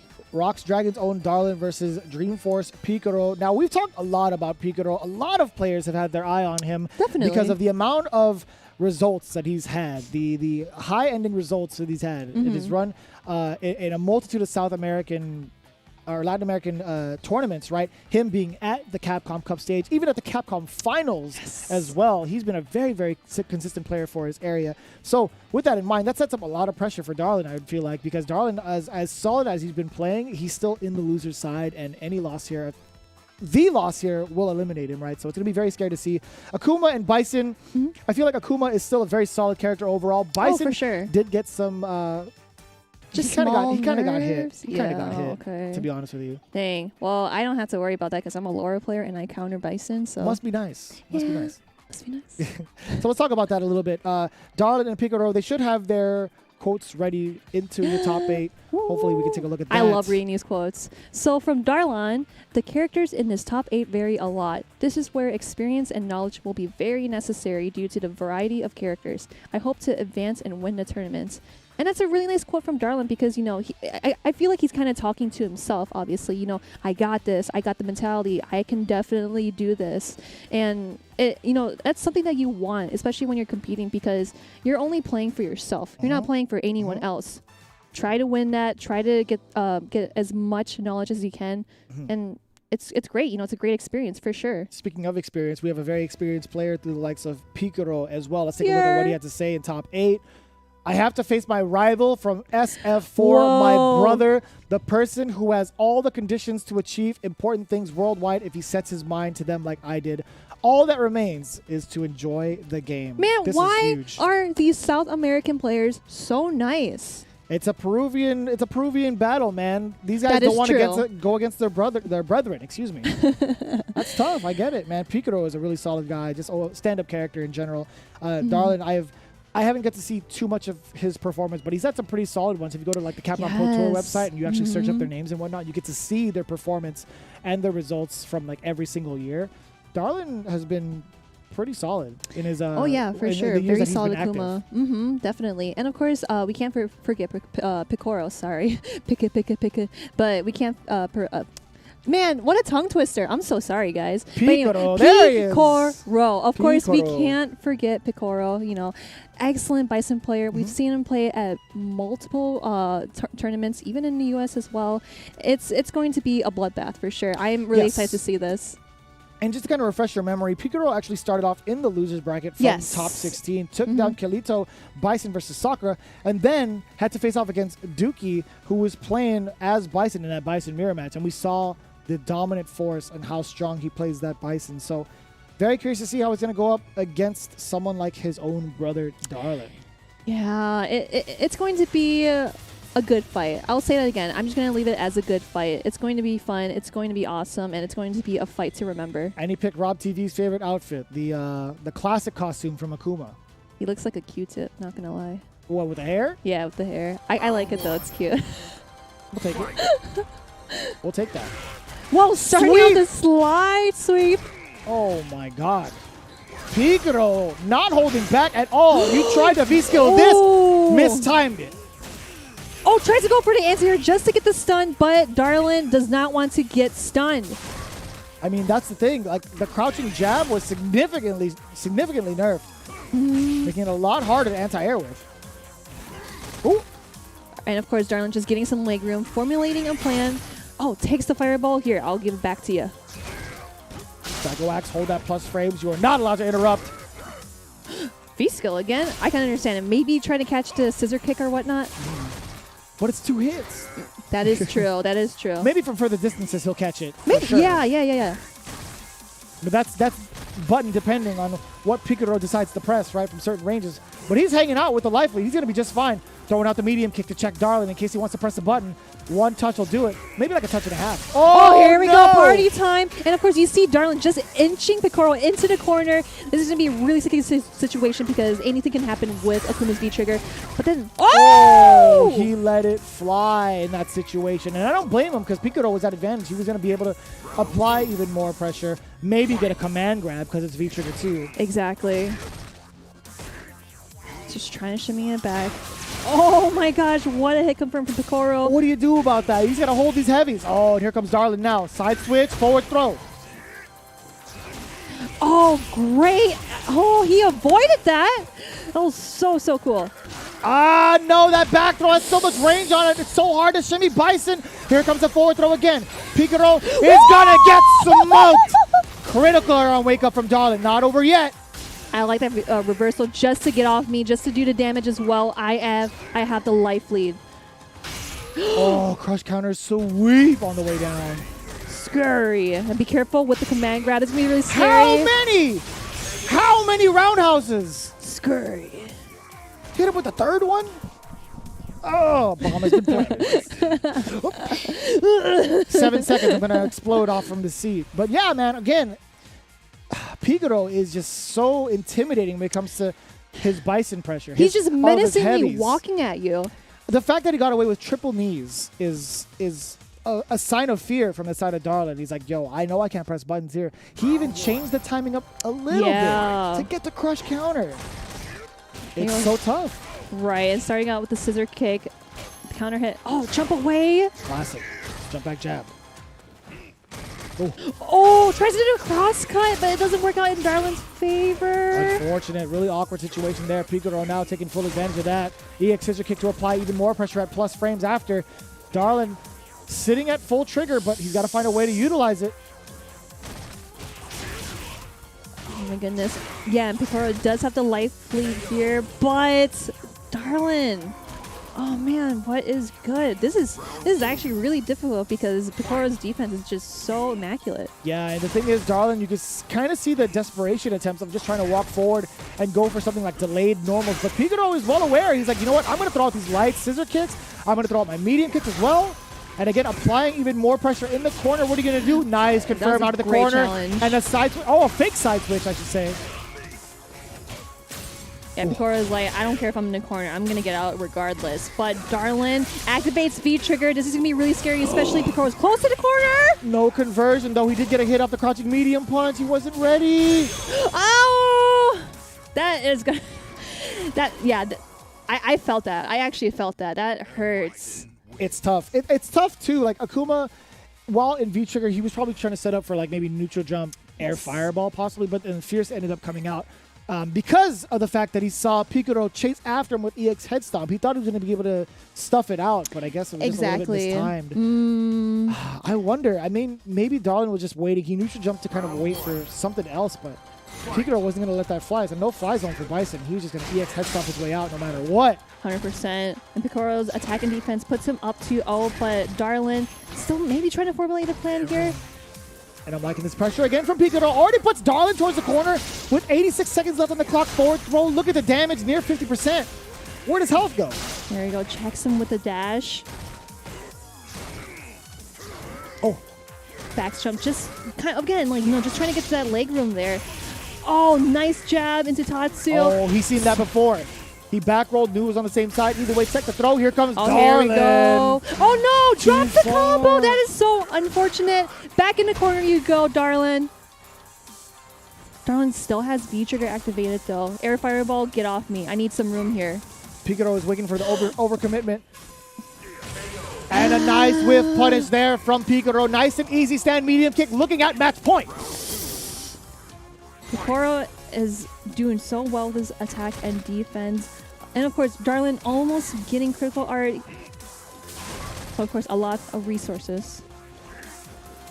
Oh, jump back jab, jump back resets the jab. situation. Runs into the heavy fierce, or standing fierce. A great walk up into DP. Dashes up, just trying to close the gap. Oh. Crush counter. All right, this is Darlon's time to shine.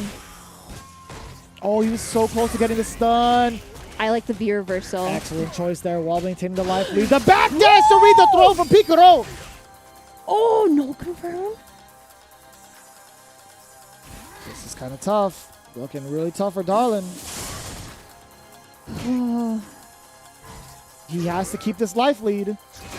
Picoro's knocking at your door. Don't get command grabbed. And Darlon is trying to keep that momentum. He was able to get Picoro that low. He still has a chance at Picoro. Ooh, that was close. That could have been nasty. Picoro let it rip with the cycle axe. Neutral jump. And that's going to be one on the board for Darlon. Darlon's still alive, baby. That's what I'm talking about. Perfectly timed neutral jump. Catching Picoro. Wanting the scissor kick through it. Trying to kick the fireball away. That's not how it works here in Street Fighter. Ooh, stops his dash. That was sick. I like that. And back to phase one here. Just trying to get something. Darlon successful on his side. Jab, jump away. Picoro is so good at that. Another check, but no, he opts to go for a low instead of going for the complete combo of Itatsu. I think that's totally fine because it resets Picoro's momentum. Like, okay, I got to find another way to get in. No, I totally agree with that. Darlon now gets to set the pace at his control with the life lead. Punish the miss command grab. And he's Goes gonna into spend blue it now. art. But he's not dead yet. Picoro, now he is. He's definitely dead. checking him on the way out with the fierce target combo. Darlon on the board with the full game. He lives to see another match. Yo, Darlon acting crazy right now. That's how you feel? Oh, man. Yeah, because, he's warming up. He was able to, I really like how he used critical art and it actually hit Picoro as kind of like a reversal, especially when you're in the corners, like, I'm just going to let it rip. I'm just going to let it do it. And it worked. Yeah, especially in that corner, being able to figure out when Picoro wants to keep pressing buttons, keep that offense going. That's a really big halt to the momentum. Yes. That was very good. And then also spending the meter towards the end as well in that moment of time, we'll take that. Even if it didn't kill, we'll take that. Mm-hmm. And again, guys, 1-2. Darlon's still staying alive. Raw DP, get off me. Oh, sit him down. Yeah, stay down. Oh. Again, oh my gosh, yeah, the pressure is so crazy. V-trigger activation, this is going to hurt. Side switch as well with the damage. Sit him down. I like the backdash, getting away from the grab there. V-trigger activation, that is not going to work on Darlon. I'm going to keep you grounded. The interrupt again from Picoro, again, just threading the needle with that light kick. I like that. Let's trade fireballs. Why is not going to work out? Picoro. Just within range to catch a normal, the heavy punch. Swipe. I'll try to punish when Picoro landed, but it doesn't work out. I'm trying to find a way in. There we go. We see those jump aways so many times, and it works. Yeah, because Akuma could be such a big threat in the air, right? He could come down with a dive kick. He could come down with a demon flip, or excuse me, with an air fireball, or the normal. Oh, gets hit by the EX scissors.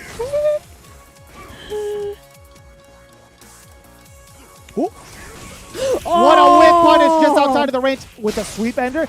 Again, Picoro finding the right time to throw the three-framer. That was sick. Interruption. Really close to V-trigger. Darlon is stacked, but Picoro is ready. I think he was trying to do V-trigger activation from that slide, but that's totally fine. That was nasty. Sick. Oise baby. What? He landed on the tail end of the active frames for the Psycho Blast, and he just slammed him down towards the end. Picoro eliminates Darlon in a very, very surprising way. Wow. I didn't think it was gonna. Oh my gosh. I didn't think it was gonna hit. You know what? He just shut him down. I didn't think it was gonna hit. Help me! Send help! Yeah. Call an ambulance. Ooh, but not for me. For you. Picoro advancing into round 2. All right, guys, so here is the bracket again. In the losers, we have Self-Cool and Chaos and Yong Ho and Picoro. And, of course, just kind of going back to winners as well, Nero and Frozen are waiting to go head-to-head at each other. Oh, man. I'm already losing my breath with just these first 4 games with the way it's been turning out. It's been a very quick couple of games. As we saw immediately after the break, we had Chaos go up against Gonta, Ed versus Colleen, and that was a clean shutout from Chaos, 3-0. Then we saw somewhat of a close match between Darlon and Picoro. Darlon was starting to get his momentum going, but Picoro clutched it out with that last sequence. If you just missed it, I highly encourage you guys to check out the VODs.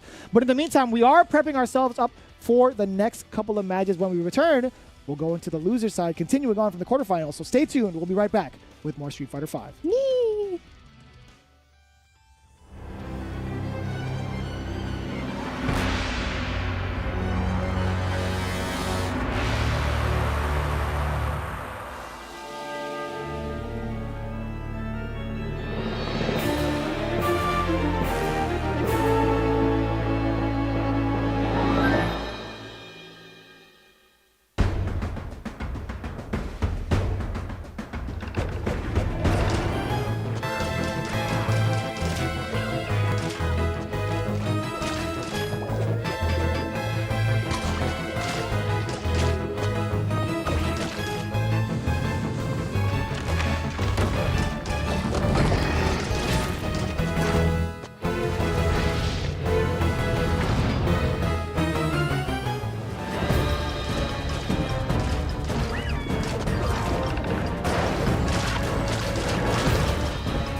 Hello, everyone. Welcome back to the South America West Online CPT. We are, of course, again, so thankful to be here. We are with... Vicious. I thought you were going to say it. I was like, I'm waiting for it. We were just so hyped up. We were watching Kumite highlights. Before we went back on. We were just getting so hyped. Again, special guest, UIU's own Marine, throwing it down on the desk, doing a fantastic job so far. But it's not even done yet. We have the loser side. Take a look at our top 8.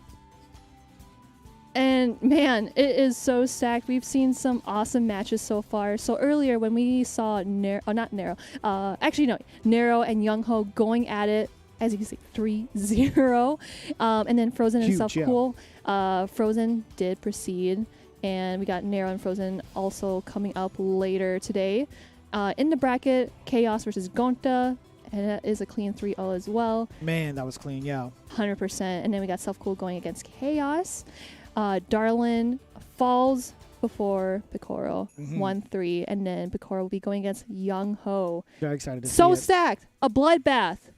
Man, the Peruvians have to take each other out. Now there's only 2 remaining, one of the winners finals. But I will say there's still pretty good representation here with Frozen also in the winner's side from Argentina, Chaos from Chile, Self Cool from Venezuela, Picoro, the last remaining Peruvian, and then Yong Ho from Chile as well. Pretty solid, diverse characters and players in this top 8. I'm very excited to see it. We're going to go into our second round of losers too with Chaos and Self Cool. Chaos with a very ridiculous Ed from what we've seen so far, just dominating from top 16, right? Yes. Going into it 3-0 out the gate. He's really gunning for that spot into the grand final seat, but he has so many more players to go through, right? One of them being Self Cool with that Urian. And we saw how that went down between Frozen and Self Cool not too long ago on the winner's side. So hopefully he's not too shaken up by that and has to readjust to another character he might not be familiar with Ed. Yeah, because, like, of course, you don't really see... I don't know. I could be wrong. Correct me if I'm wrong, but, like, I haven't seen, like, any Ed make it up there. But, of course, you know, previously we saw Infiltration get top 8 and into grand finals with Ed. But it's really nice to see a lot of diverse characters in this top 8. But, yeah, I feel like all these players... They're incredibly humbling. They're incredibly confident, incredibly nice, but they are killers. I just like that about a whole lot of players. Like, yeah, you know, they're kind of like, they have a personality of like a flower, but then they're just like actual killers. And they're brutal. Yeah, they're brutal on the sticks or the gamepad, just think right? of a swole flower like, hey, I'm ready to play. You know? Come check out my beauty. No, I get that. Don't mess with my petals. But no, I mean, like, to be honest with you, also they are also adapting to each other, considering the balance. It's a slight balance adjustment that happened not too long ago with certain characters, as well as just season 5 in general. Right? There's been a couple months now getting used to the V-shift mechanic, which is a point I like to make too. When we started off with Japan, we rarely saw any V-shifts or V-breaks. As the weeks went on in the Capcom Pro Tour, we're starting to see a lot more of that, a lot more strategies against it, a lot more strategies with it in terms of like countering against fireballs, against command grabs, etc., certain mix-ups. We're starting to see it flesh out a little bit, so we'll see how this plays out. Immediately, Chaos checks Self Cool from using the V-skill activation with the Psycho Spark. Very nice. Oh, there we go with the trade. Self Cool starting out very strong, progressively putting Chaos into the corner, but Chaos is trying to inch in, stay in Self Cool's face. No completion. That's fine. I think he was going for like Flicker? Yes, instead, Flicker. Oh no, that's going to be a punish. Great punish from Self Cool. I like how he used that button because he knows that he was a little far off. Oh. Psycho upper at special, just do it. And back into the mid-screen gameplay. Feature grade activation. Ooh. Buzz off. Oh, misses the grab, but oh no! I think that might be the wrong option. Oh, and a big drop from the side of Chaos. Here comes Self Cool. Oh, don't get thrown, and the low short is so far. I can't believe that didn't kill because Self Cool didn't use Fierce or anything to scale it, but it works out in his end. And you see Self Cool now changing up this time around, using the coral quick kick to start things off in case Chaos wanted to go for the spark and the blast. Ooh, caught him midair. Catch. A little bit of a jump out. 1, 2, 3. Psycho upper. Psycho upper on the landing of EX knee. That is going to be a stun, but not kill though. Self-Cool does have a chance with V-trigger activation. Uh-oh. Throw into the mirror. It's a reset. You have to hold that. Excellent tech. The slight delay. What? He like inched right underneath the mirror. He was like, I know my character is small enough to get through That this. was perfect play from Chaos, knowing completely what to do against the up mirror, crouch jab, cross medium punch, second upper. You love to see the confidence in this match. Chaos going ham and it's working on his end, but Self-Cool comes through with an EX shoulder. This is so fun to watch, man. Chaos is really here to play this time around. We didn't get to see too much of it in top 16, but man, he is putting on a clinic with Ed. I gotta say, Self-Cool also kind of bringing down the pace a little bit, trying to move back Trying and to check cool with- down. Oh yeah, the sway, the psycho sway. Oh, successful EX shoulder. Ooh, that was wow, deep. what a combo. 1, 2, 3, flicker. Oh no, I wonder what he was trying to. Oh, I think he might have, like just did an empty jump, tried to block the EX headbutt, but Self-Cool was not planning on doing that. I think that might be my theory. I would think, if you're coming down like that, if you have a safe jump planned, I don't know what the timing was on that. I felt like it was a little late, but if he were actually going for like the safe jump option, he could still come down with a button, catch Urian, and then still land in time in case Urian does EX headbutt, because it's not instant. Sure. Either way, a slight mishap there, but better for Self-Cool getting game number 1. Man, the flickers are just so strong. Chaos knows when to use it. And they're so annoying. Yeah, 100%. Like a buzzy bee. You get hit by one, it's like, yeah, I'll be fine. You get hit by another one. Nope. Then your face is swollen. It's like, hey, what happened? I like that, yeah. And Chaos is keeping the ball in his court because he knows he's confident, but Self-Cool is also confident. Again, back to back. Oh. Stun, being able to build some meter there and closes it out. Very, very clean start from Self-Cool there. Also, I'm kind of curious as to what Chaos is doing about this Fireball game. He got hit by a couple of them just raw. And of course, Chaos does have the Fireball game in his favor as well, but wants to be able to There read it his is. opponents. That's There we what I go was with the looking sway. He was looking for it as well. Now Self-Cool. Oh my god, what a big button to press. The stand medium punch buffered into the EX tackle. I like that counter poke. Be gone. Psycho upper at special again. Getting confidence after that, gosh. getting a throw mix up. Oh, misses the grab and gives Self-Cool a little bit of leg room. Chaos trying to fight back. Big V-reversal from the side of Self-Cool. He's totally fine with that with the amount of life he has left. Oh, great. We're punished with the low. Tries to go for the sway. Self-Cool was so He's ready gonna for land that on sway. it too. Oh, dang it. I thought he was going to land on the metallic sphere afterwards. I get you. But like Self-Cool, he got hit by that twice. And he was like, okay, if I get hit by it a third time, I am going to be mad at myself. I would be mad at myself too if I got hit by like 3 or 4 times with that. But Self-Cool was able to cool himself, find a way, and be patient. That was very smart, though. I It do like the was. idea of once he gets the V-skill charged, he's going to follow up with that fireball and like actually chase it down, right? That was very smart. Chaos had the right idea. It's just Self-Cool was just too close for him to actually get away with it. Exactly. Or like too far out to get away with it, right? Yeah, sure. There you go with the knee drop tech break. Other side for Chaos just to get out of that corner situation. Crush counter. This is going to be really big for Chaos. EX headbutt finds the headbutt. mark. Back, oh no, excuse me, forward throw. I like that. Trade in the fireballs. I'll play with you. Missed time to spark a little bit. Self-Cool. Psycho gets- upper. I love that. I love the confidence. Oh, it was too sharp of an angle. Couldn't get the anti-air in time. Ooh. And Self-Cool just trying to back away. Doesn't want to commit. Okay, tech break. Just breaks the armor again, but you can't combo into it, so he just goes for the throw. Big crush counter. Not going to be killed just yet. It actually is going to be killed after that grab. Wow. Just in the right place at the right time. Chaos again putting Self-Cool in a very tough predicament. Either take the throw or take the throw or take the hit. He had to guess. Either way, it was going to lead to death. Whoa, goes into the bread and butter. Safe choice. Oh, I got 2 fireballs. Psycho yes. upper. And I'm liking this. Chaos now in full control. He knows that he was going to do EX headbutt. This is going to be a lot of damage. More than enough. Chaos checking the low again against Self Cool. That's 2 times over. He has opened up Self's defense with the low medium kick in the corner. He was so ready.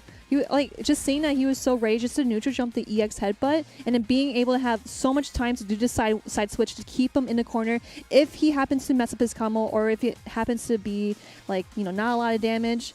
Solid. A+, solid. Oh, Well, we'll see if he can excel to triple S rank. Oh, here we yes. go. Self Cool still at 2. Chaos still down a game, but here he comes now. Off to a great start. He's gone with multiple jumps so far. Chaos is now making him pay for it, but Self Cool stuck in the flicker mix. Not mix, but sorry, the lights of the flicker. Roll forward. Both sitting similar health lead. EX tackle. 1, 2, 3. That.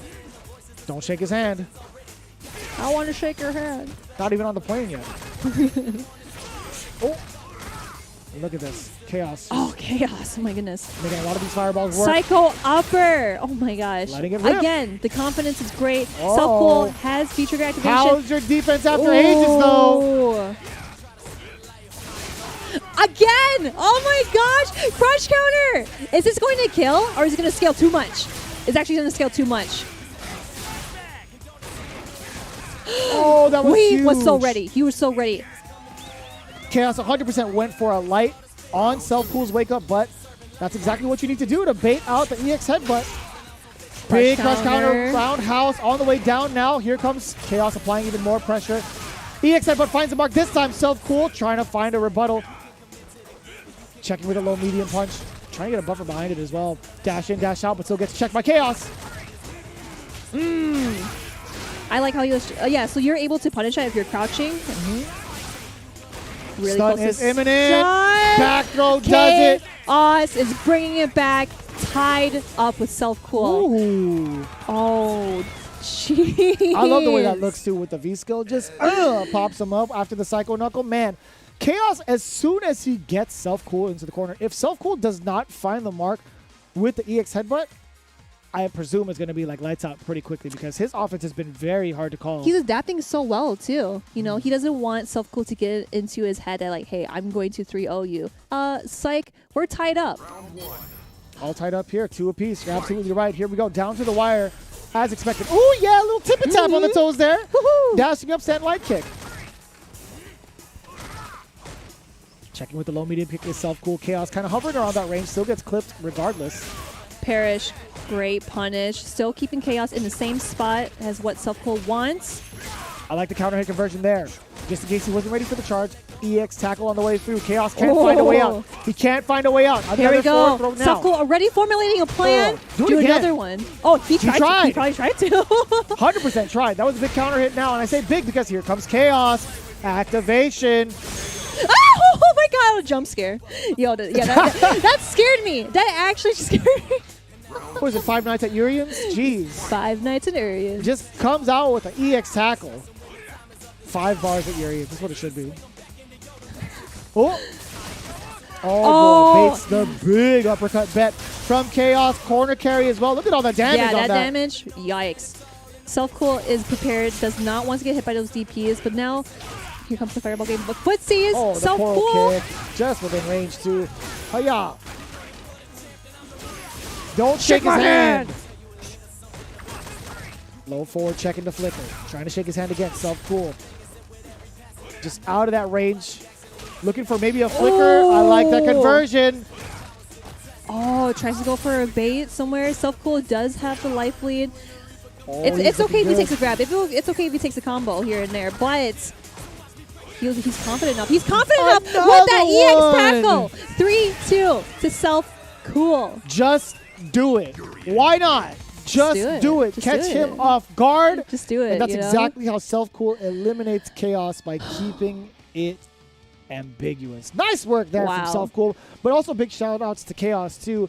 Looking super strong. One of the premier Ed players that I've seen thus far. And again, there's not a lot of them, but he is definitely up there in and amongst like the greats of those players, right? And, Yeah, probably like one of the best Ed players I've ever seen. That's super utilizing impressive, those flickers, and of course, you always want to be confident with your plays. And I saw that he was able to just let it rip, doing EXTP. I love that confidence. I love the commitment, and yeah, like it's so great to see those two go head to head. I love seeing them, and GG's, really. GG's. GG's all around, and it's going to be even more so as we get further on into the quarterfinals. We see Yong Ho facing off against Picoro up next. Picoro. It's going to be pretty insane because Yong Ho has been doing pretty well for himself with that birdie again. Got knocked into winners at the top against Nero the Boxer, but he also played G too. We got to see a little bit of that sampled out.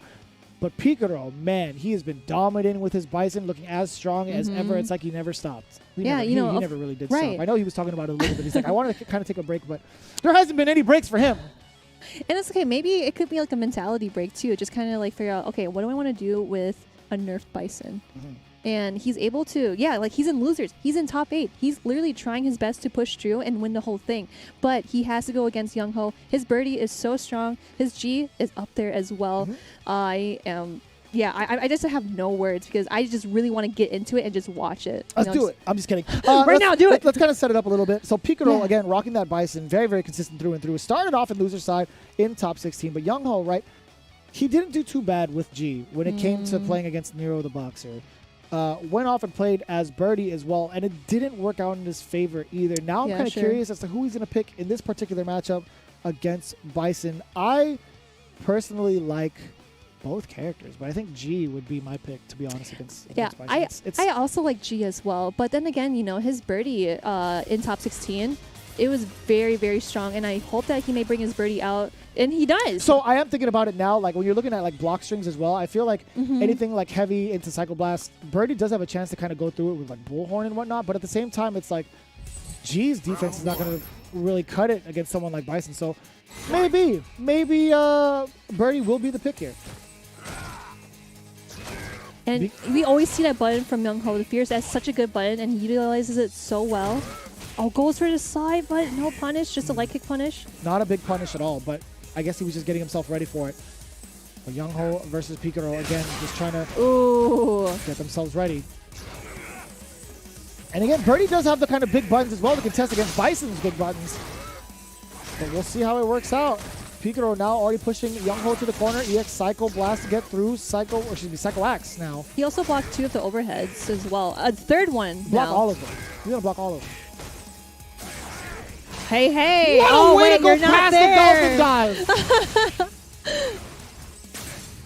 Goes for the attack grab. Picoro has life lead, but that's going to change because Yong Ho activated V-Trigger. Gets away from the command grab. Another command grab missed.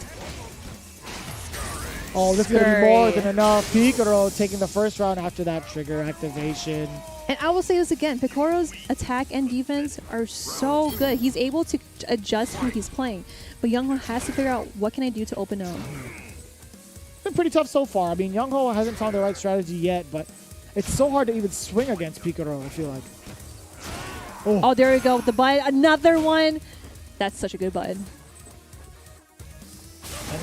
And Yong Ho has been taking to this guy a good amount of time to try to throw Picoro off. But Picoro has done a great job going air to air. It's so tough. Yeah, this is so tough because you saw that Yong Ho was able to do EX headbutt, but Picoro, here we go. I like the interruption there with the Shadow Axe, but goes right through it using the armor. Whoa, give me that can. We recycle around here. Yeah. V-Trigger activation, that is going to hurt. Slide. Here we go with the command grab. This is going to be scary. That is smart. My man just took all of that. He saw the knee press. He's like, no, that's mine now. It just rammed right through it. Yong Ho making all the right decisions, tying it all up in game 1. And like he didn't want to take his chances too. Oh, that's going to be a punish sweep. Oh, another one. Just do it. Do it again. Oh. That's going to be a punish, but misses the punish. That's so hard to punish, though. It is. Oh. The secondary attack, or the follow-up attack from the hell attack didn't come through, and Picoro wasn't able to take advantage of that. Plus frames after. Pro's doing a really good job of keeping Yong Ho in the corner. Stops the EX command grab leap. Oh. Oh my gosh. What an important tech, too. Oh, that is going to be a punish. Picoro was waiting for that. There's the activation route coming from Yong Ho. V reversal, get off of me, get stuck in this corner. What's he going to do now? Dashing up in his face. That was a good shimmy, but doesn't finish the combo. Sliver health. Whoa, a command grab. Another command grab. This is going to hurt. This is going to be a great opportunity for Yong Ho. Same side, pressure now. Picoro trying to close it out. And that would have been deadly. Yong Ho actually went through with the command grab. Just Picoro was a little faster than that. After the scissor kick whiffed, he thought he was going to get command grab. Stand short. 3 frame. Hold that. So quick. Oh my gosh. What a great decision there from Picoro. Yeah. Awesome decision. And, you know, especially in that situation where, like, Yong Ho was about to make it back, you know, with that comeback factor, with the V-trigger activation, you got 2 command grabs out of that, but Picoro is not going to break down just yet. Or maybe never. We'll see as we get into the next game. Great Big whiff punish. punish there from Yong Ho. Starting things off. Something we haven't seen in a while, that slide. But again, being able to punish that if it's blocked, Picoro 100% on it. Okay. And Yong Ho getting away with these free dash-ins, too. Oh, there you go. He's still going to try to go air to air. Oh! Yes. The head stomp. Oh, okay. Very patient from Picoro. Here we go, V-trigger activation. V-shift away. Doesn't want to get command grabbed by Bison. Oh! Oh! Great whip punish again! Picoro now all offense. Big check from Yong Ho. Didn't convert off the lights, though. Oh, but that's fine. He keeps checking him, and checking him. Uh-oh. This is dangerous. Here comes Picoro. Might go for the command grab, and he does. I like that. Yong Ho was 100% ready. V-shift out of harm's way, excuse me. Getting the first round of game 2, I am at a loss for words. So many misspoken things on my part. No, Jeez. you're good, because it's hype. You don't even know what to say. I wanted to say that the V-shift mechanic is so well thought out in this game here. Tries to jump over the fireball, but lands on it. That is going to hurt. Picoro gets a chance. And you see Picoro not really going with any charges. Now he is, right? He's trying to mask it very well. But here comes command grab. Goes for the dolphin dive, but doesn't get anything out of it. Picoro still keeping Yong Ho spotted on. Jumps away from the command grab. And no anti-air? No, not even an air. Oh, boy. That's unfortunate for Picoro. He thought he was going to get the Psycho X or the Shadow X into trigger. No, Yong Ho was caught midair and gets a punish with a critical art. Oh, that's amazing. Oh, tries to go for the quick overhead, but Picoro is not done yet. You got to think he's looking for the activation. Other side, Picoro, that was ambiguous. He wasn't even ready for it. Slide might be coming, right? Yes, yes. How did you know? Are you fortune teller vicious? Crystal ball on the top of my dome. That's exactly it. Boom. You can see the future. No, honestly, that's something that's pretty common, right? I mean, like, Bison players, when they're setting themselves up for V-trigger, they're trying to keep themselves within slide range, right? If it gets blocked, they activate. If it's hit, they're not going to confirm it into trigger, right? That's the kind of spacing you were anticipating, but Yong Ho wasn't going to give it to him, and he was going to take the airborne approach numerous times and get himself ready for that. So, very smart decision. Very good patience from the side of Yong Ho. Oh, my goodness. And of course, 1-1. Yong Ho with Picoro. Great start off from Yong Ho. Another blocks block on the the overhead. overhead. Is he 100% on blocks for overheads? I feel like he is. Actually, I could be wrong. No, yeah, he's been blocking all those overhead. I was just thinking, like, did he get hit by an overhead? I feel like he hasn't, right? And again, you know, I mentioned that Picoro's defense is so immaculate. It's been super top-notch so far, but Yong Ho is finding little gaps in there to break down the defense. Take advantage of it. Yong Ho is doing so well with the life lead. There's the can coming in. Oh, you thought you could escape? Command grab. What's the setup? Oh, backdash is away. Man, a lot of lights hitting. Oh, I like that. Scary. V-trigger activation is going to be really scary. Fireball. Bless you. Just tries to sneeze it. I'll bless Oh, you bless again. you again. Psycho X incoming again, but Picoro now at trigger.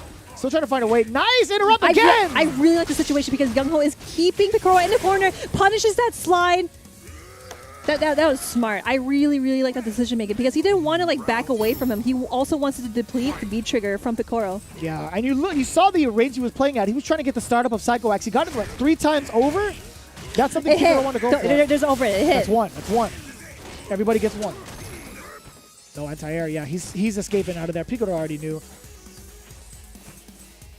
And Yong Ho playing at such a great distance, right? He's just trying to poke away. There's the Psycho Axe there.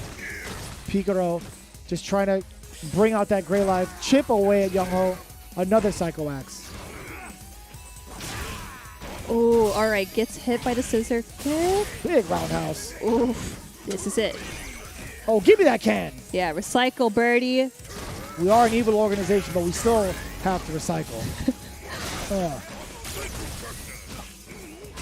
Oh, that's actually really tricky. That's super tricky.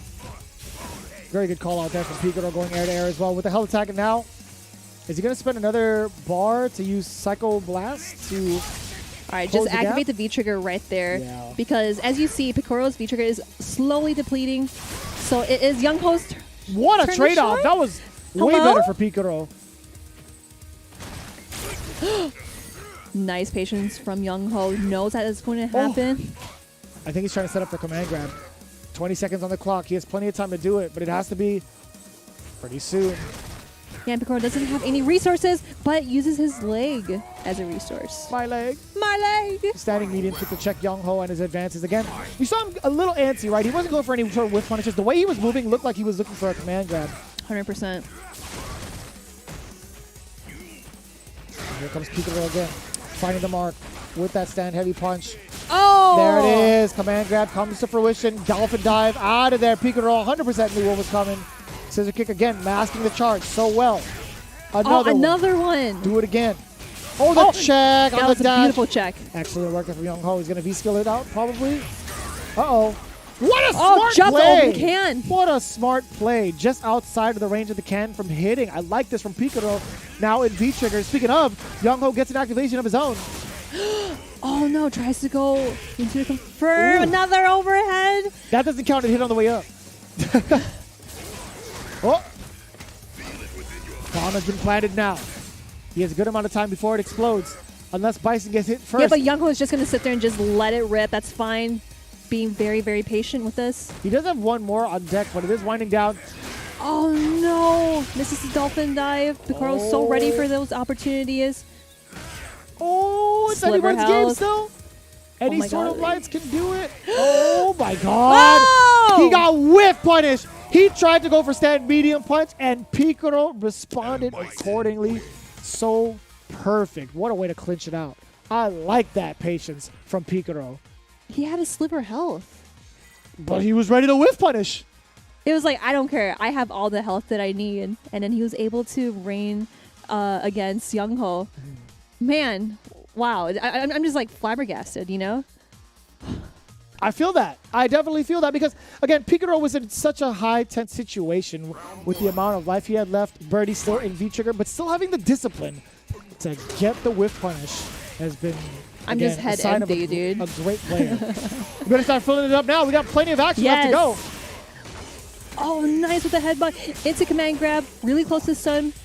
Oh, the anti-air. Picoro does have V-reversal, but does not use it. Headache Would rather City. get stunned. He's actually dead. Wow. Did you see how much meter that built? That was a ton from Yong Ho. That was definitely a lot. So, of course, sitting at mutual resources. Oh, that was sick. I like that. At the last second, getting that cross up too. The belly flop. Or the side plank, I guess. I think that's more accurate, right? See, and like Yong Ho has the game plan, you know, just doing like crouching jab just to check the dashes, check any limbs that Picoro is throwing out. Yeah, and Picoro is also trying to challenge it himself. With See, the side right heavy there. punch. That's what I'm talking about. Oh my Ugh. goodness. Do it Picoro, what is good? What's your game plan here? Do you even have one? You're really close to dying? Man, that's the story of the game right there. Yong Ho, 2 rounds, getting it up 2-2. Tell me about those lights and that game plan. You know, like, of course, Yong Ho was just doing so well, just kind of like getting into Picoro's head that I'm going to keep standing right next to you. I'm going to do these command grabs. I'm going to do all these like crouching jabs just to check him. And Picoro he did have the opportunity to be reversal, right? Especially like I feel like in that corner too, I would probably be reversal in my opinion. But I'm sure he's confident. He knows what he's doing. Let's see how this pans out because both players are 2-2. Yes. Yes, indeed they are. And here we go. Final game between the two. Picoro starting things off pretty well. Punish. Scissor kick to scissor kick. Another one. Doesn't block the overhead this time. Overhead. But jumps Overhead to city. safety against the Dolphin dive. Swipe coming in. Oh, catches a sweep. Catches a sweep like again?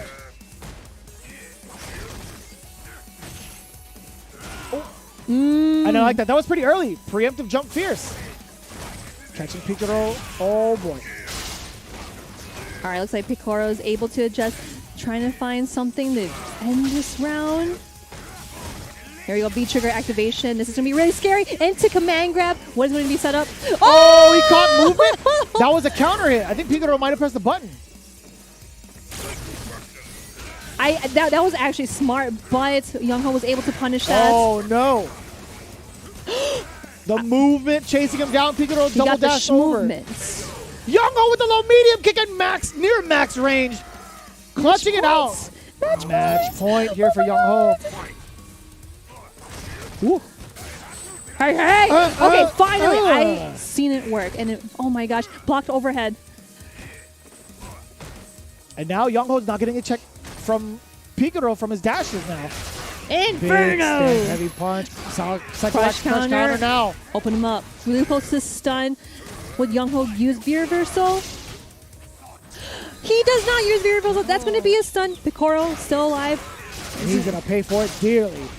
Back throw might be able to do it. Oh, the roundhouse coming in. Forward throw instead. And now Picoro ties it up. It's going to go down to the wire now. Both players almost sitting at 2 bars. I know Picoro is. Yong Ho just needs one more. We'll see what happens, though.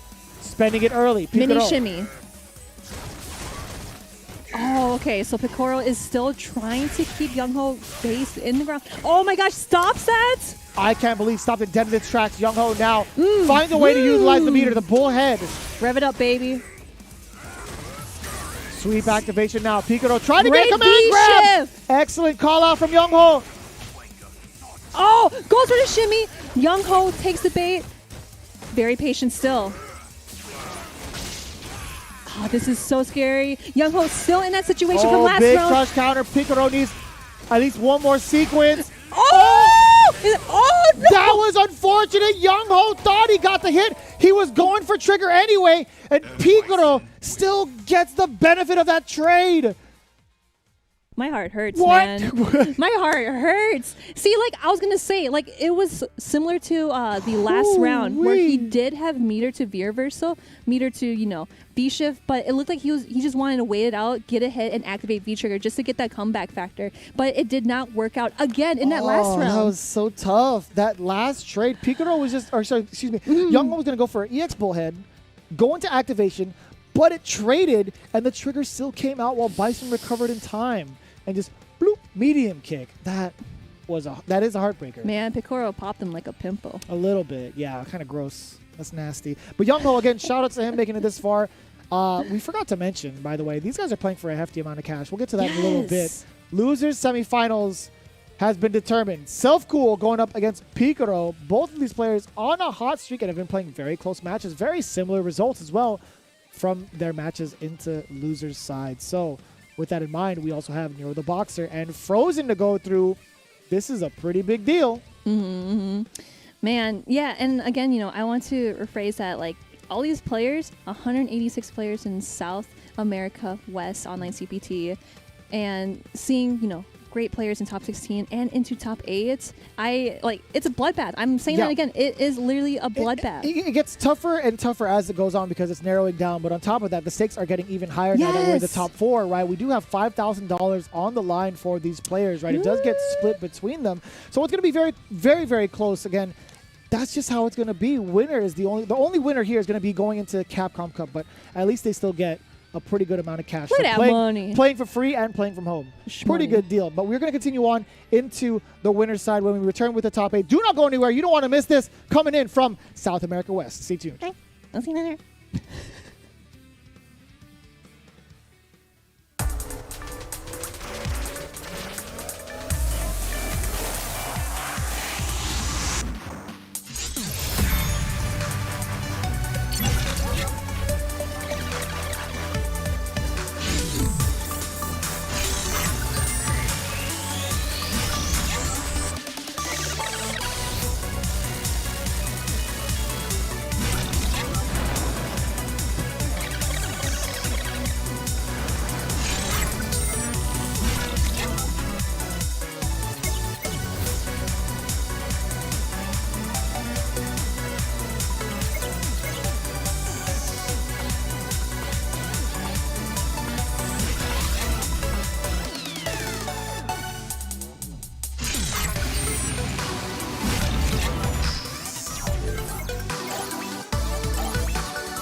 about to start. The main event! Light it up. What a power to the earth. See what I'm really made of. Uh-oh. Pleased to meet you. The honor was mine. I'll settle this.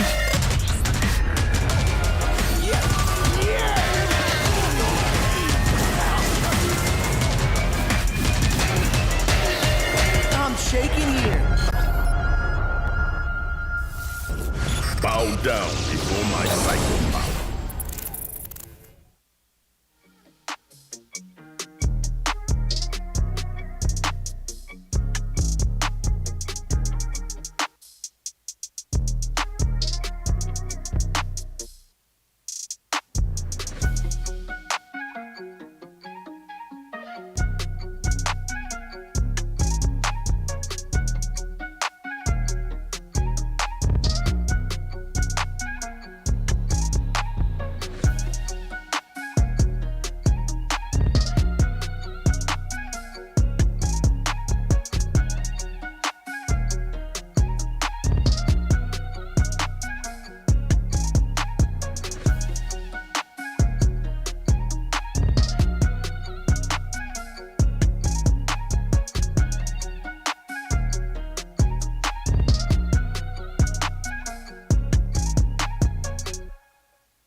Hello again, everyone. Welcome to the South America West Online CPT.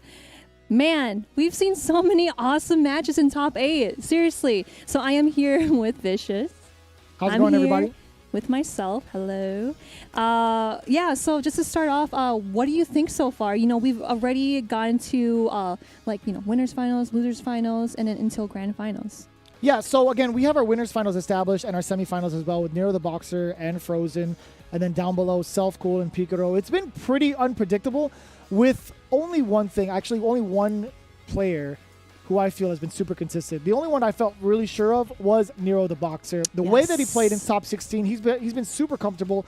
And he got the foundation. He's got all the foundation in the world. It's going to be super hard to call now between Nero the Boxer and Frozen, because Frozen, he has his moments where he has a slow start, but then really starts to shine on offense, knowing full well that he's ready to take on the opponent, because he's been breaking down everybody that he's been playing up against in a ridiculous fashion, a very convincing fashion, I should say. So gearing up for that winners final is going to be very hard to call.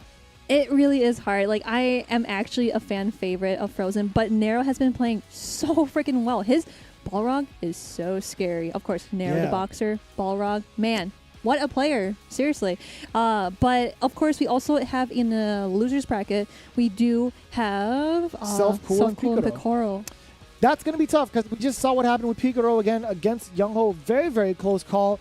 It's been pretty close so far, right? In his first matchup in top 8, Picoro faced off against Darlon 3-1. It looked like Darlon was about to get the run back, or the comeback, I should say, but Picoro stuffed out that momentum quickly. Yong Ho, on the other hand, looked so close, and a slight mishap. You had to watch that VOD. That slight mishap. You gotta watch it. It's so intense because, you know, both players were just formulating a plan and, of course, making adjustments here and there. Yong Ho was, like, he's a strong birdie player. He also has a G as well. We've seen his G earlier, but he is more confident in his birdie. He was able to take 2 games out of Picoro, but Picoro was able to proceed through the bracket. And then we have to talk about Self Cool as well. Coming in from the winner's side, he did fall a little short to Frozen, but managed to compose himself facing off against Chaos, who's been running through everybody as well. He got a 3-0 first matchup in the loser's side, and then was going in with that momentum. He still managed to take him down. Yes. And I feel like that was one of the closer matchups we had as well. Both of those quarterfinals were like 3-2, I believe. But right? The Kage pick from Frozen? Frozen, you're breaking my heart here, man. I want to see more Nash. Interesting. Okay. All right. We're going with the edgy boy against Balrog. And it's V-skill number 2. Great Big jump in. Already on the way to the corner with a good amount of damage. Oh. And Nero, of course, jumping in, no anti-air. And it's a little awkward when it comes to Kage, right? He can't change up his trajectory. But right now, it's looking pretty clean. Frozen with... Oh, wait a minute. Oh, overhead. really close to stun here. And remember, I believe that Kage still has that paper bag health. So it's going to do a lot of damage for him, but it's fine. Frozen was able to find an opening. V-trigger activation. Grab. Oh, what? Just raw. What? What did Nero press? He was just sitting there, letting it rev up, teleport, able to close out the first round. I think he hit maybe a low-medium kick. Ooh, that's a possibility. I saw some sort of animation, or he just got hit. Oh, boy. Oh, I've never seen that before. That's actually pretty cool. He just still gets clipped. Oh, big checks big the interruption. dash. I like that. The grab. The Nero playing so well, just sitting in the corner. Doesn't interrupt the heavy. Oh, another throw. Frozen is looking Frozen. clean. So that's one of the things I like to highlight about Kage players, being able to utilize the axe kick effectively to kind of instill that fear early on. Yeah. That was a heavy axe kick, right? So that's going to leave him in a plus scenario. Exactly. There is a considerable amount of time to interrupt with like maybe a light. A or light. even like maybe a medium. I feel like there's enough time. Because at least a light. Because if you go into light and then it goes into a counter hit, you're able to punish that. But it's so scary. It's so scary. Right. If you're not ready for it, you could get counter hit yourself. It could be a medium axe kick, a light axe kick. Who knows? Oh, so strong from Frozen. Ooh, Nero and the confirms on the low medium kick. I'm liking this a lot from Frozen. Wow, Frozen getting all the damage in. Nero still trying his best to punch things through. Oh no, that probably could have been a whip punish there. Possibly, but Nero wasn't ready for it. Oh, a trade. That was way better for Frozen than it was for Nero in terms of damage. Do not get baited. All the way down, EX uppercut. It's not going to be. It is. I lied to you all. That was a lot of scaling. What do you mean? What do you mean that killed? This man still hits like a truck. Oh my goodness. And of course, back to phase one, trying to fish something out. Oh, Ooh, nice. yeah. Nero gets to the side and sweep. The dash and sweep. Full critical art on deck. Yeah, spends the bar for the first EX dash punch. Trying to get any sort of buttons from Frozen. That was a deep dive kick. Very Perfect deep. time to activate. Teleports to the other side. Teleports behind you, nothing personal. Ooh, a target combo on the way down with the V-Skill 2 uppercut. Look at the damage. And then Nero does have the opportunity to be reversed, so gets out of the corner. What a But no, read! he's confident. He's Oh, confident. He's no! confident right here. That is going to be a round for Nero. What a call out from Nero. Backdashing in the corner with a read against Frozen throw. Man, this Frozen is throw nuts. just gets blown up.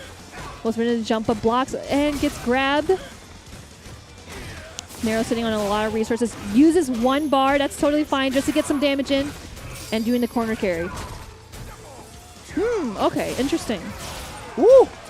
Gets schmixed a little bit. Oh no! Oh! He tried to get reset. He tried to maximize the stun. Still gets it anyway. Nero the boxer tying it up 1-1. Now that was super risky, right? Going for the target combo, V skill, and then reset, trying to get a throw after that to maximize the stun, but still manages to get it against Frozen. He had him frozen in place. My goodness. He was stuck.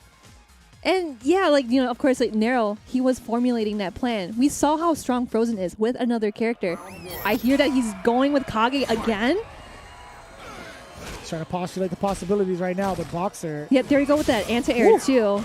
Finally reading his opponents, but was able to hit 1-1 here. V-skill out of there. That's exactly why you need it.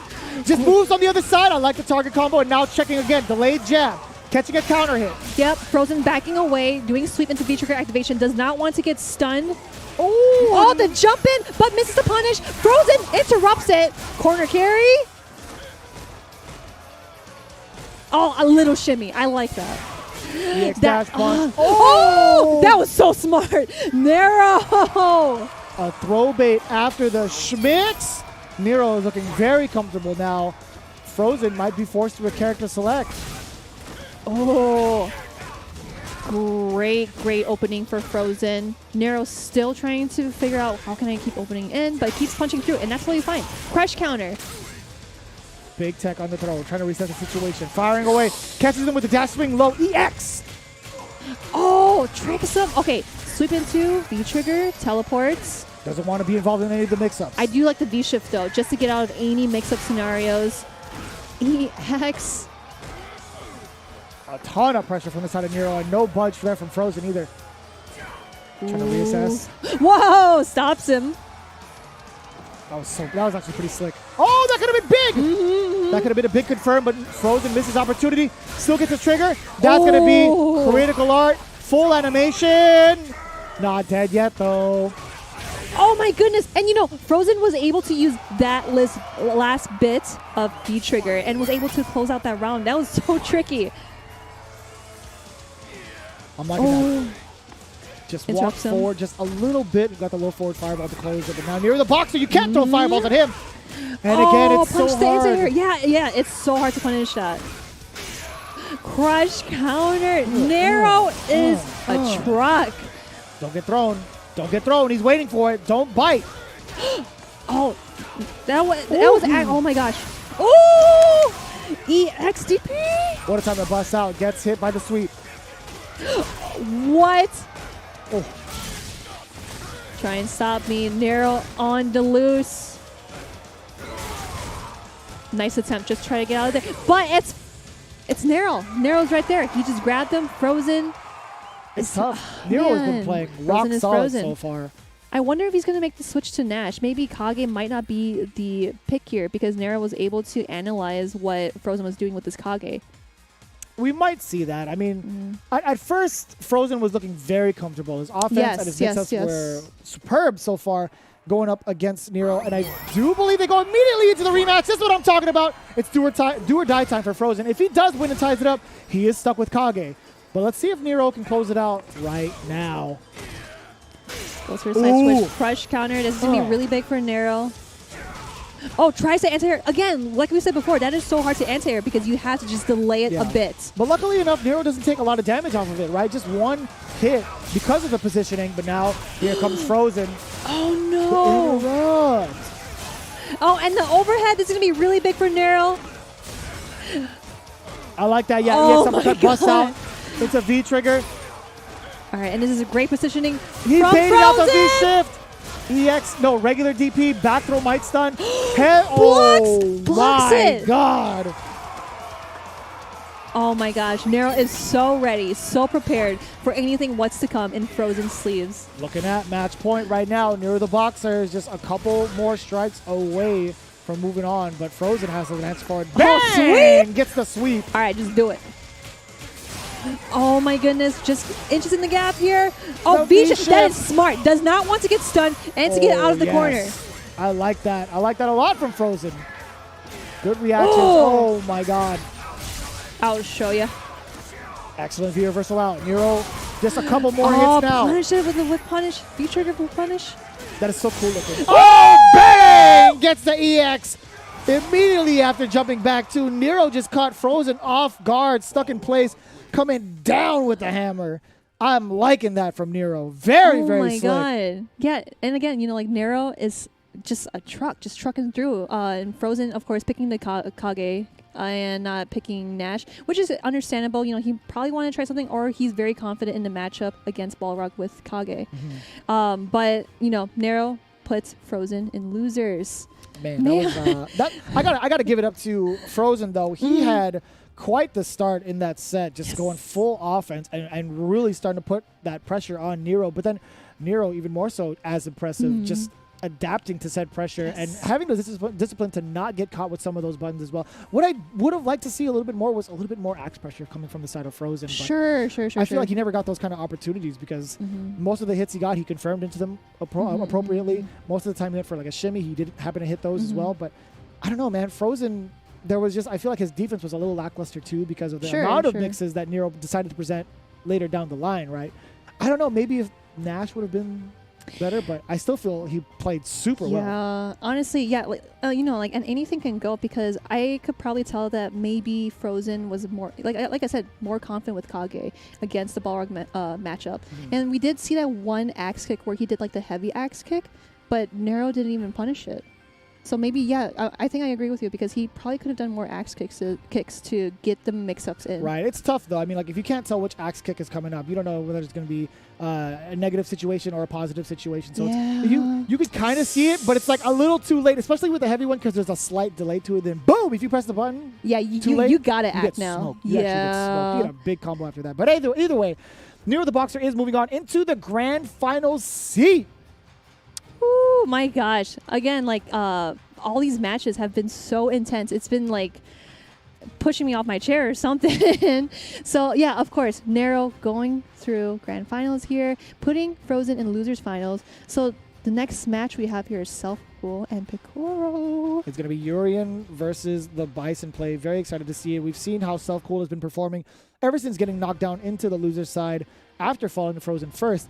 And Picoro coming from the pool of sharks, swimming his way up to be the top predator in the loser's side. We'll see how it plays out. I'm very excited to see it. Picoro, again, just had so many close encounters in that last set. And same with Self-Cool, I feel like. So it's going to be pretty hard to call as well. It's been, I mean, that's how it's going to be with the top four, right? It's going to be very insane matches, hard to call through and through. But Picoro versus Self-Cool. Let's talk about it a little bit. Urian versus Bison. I feel like, I don't know, I really don't know how I feel about that situation because I feel like Urian is really good. Like, both of them actually are really good at closing the gap, you know? But, I don't know. I could be wrong. Someone can correct me. It might be like 5-5, 5-4, or 5.5 or whatever. But we'll see here, guys. Oh, starting out with the slide. I like that from the side of Picoro. Again, being very aggressive. Self-Cool does a really great job of checking the forward movement too with the lights. Into the headbutt. Perish with punish. Great opening for Self-Cool. Oh my gosh. Of course, again, fishing something out. And you know, like I said before, they're really good at closing the gap. Both characters. Ooh. Crash counter! Ow! I like that. The jab pressure after that into the mediums too, following from Picoro. Devils are first. You're going to have to hold that. Self-Cool hasn't maintained a charge for EX headbutt, so he's just trying to hang on for dear life. So low. Coral punch to catch as the anti-air. Here comes the activation. No buttons from Picoro. Gets the tech as well. And the interruption. It's going to be Picoro coming through. Ugh. That patience. You know, Picoro didn't want to take any of his chances in the mirror mix-up. He was so confident. He didn't want to do anything about it. That was a nasty sequence from Picoro, by the way. Ooh, 100%. Speaking of nasty sequences. That whip punch on the scissor kick. And, yes, strong opening from Self-Cool. Goes for an EX knee drop. Oh my goodness. And again, back to phase one, fishing something out. Self-Cool chooses to jump in. Very successful. Whip punish on the shoulder. Yep. Now it's all Picoro applying a lot of pressure. That was the other side. Side switch, yes. Tries to do another one, but Self-Cool knows where he's going. Other side, oh my gosh. Reverse. I like the check there from Self-Cool, the bravery. Oh, with the counter hit, but okay, counter hit again. The first one didn't finish his combo, but he was confident to get a counter hit again and finish it off. He tried to. I feel like the pushback was a little bit too much. He went for crouching medium punch and then caught the second one into that counter hit. Very nice. Self-Cool again with full critical art as well. I'm liking this a lot. Tank is loaded. Ooh. Oh. I guess he didn't maintain his charge yet, but again, applying that pressure, plus frames after the knee drop. Oh no, missed input there. But this is a really good position for Self-Cool to be in. Picoro does have V-Trigger on deck. What is he going to do? Oh, perfect opening for Picoro. This is going to hurt. EX headbutt, get off of me. Got to keep it ambiguous. Forward throw, not enough. Sitting at silver health, does another grab. That's the one right there. Back-to-back grabs from Self-Cool. Both players doing a great job of like maintaining their charges and kind of masking them too. Picoro more so than ever, but I feel like again Self-Cool has really found the target with when to use the EX knee drop to keep the pressure. I was gonna say that, yeah. You know, just utilizing those EX knee drops because, especially like in situations where he's trying to put him in the corner or trying to like push him into that situation, and it's very very smart for. Sorry. I'm like brain farting right now. Self-Cool. I'm getting like the names mixed up for some reason. No, I hear you. We've had a very very long day of watching Kumite all morning. We get it. Oh, for sure, right? We definitely get it. Here. I love that button just to close the gap. He also has a button too. Shake my hand and I'll shake yours. Oh, bro. That's a little bit too much handshaking for me. We saw how that went down before. Here we go. Self-Cool still locked down in this corner. The coral kick does get interrupted.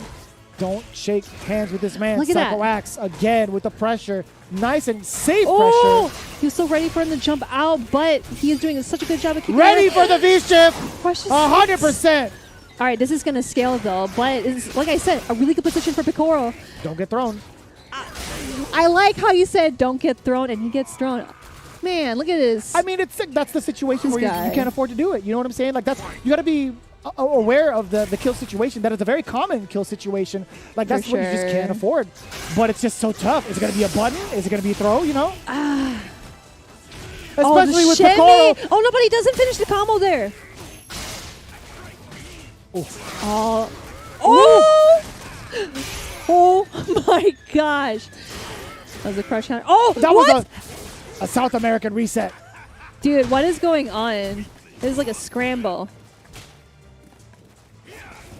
That's kind of unfortunate. Asian Picoro fucker. didn't get to finish out the round. Oh no, man in the mirror. All right, getting started here. Meaty headbutt. Oh, that was my goodness. so slick. To be honest with you, I got clipped. I pressed a million buttons. I did But too. Picoro, V-shift, sat there and blocked it. That was actually ridiculous. For self-cool, though, I don't blame him because I probably would have done it too if I was in his position. the though. heavy headbutt was supposed to be meaty. But there's so much recovery on that because of the V-shift, because it whiffed, right? So I was thinking, okay, I'm probably going to get hit. I'm going to get whiff punished. No. EX headbutt, Picoro 2 steps ahead. That was actually OD. I felt the spirit of Rushdown in those headbutts. I feel ya. Shake my hand. Ooh. Yeah, and Self-Cool does not want to be in that position again, just like from last match.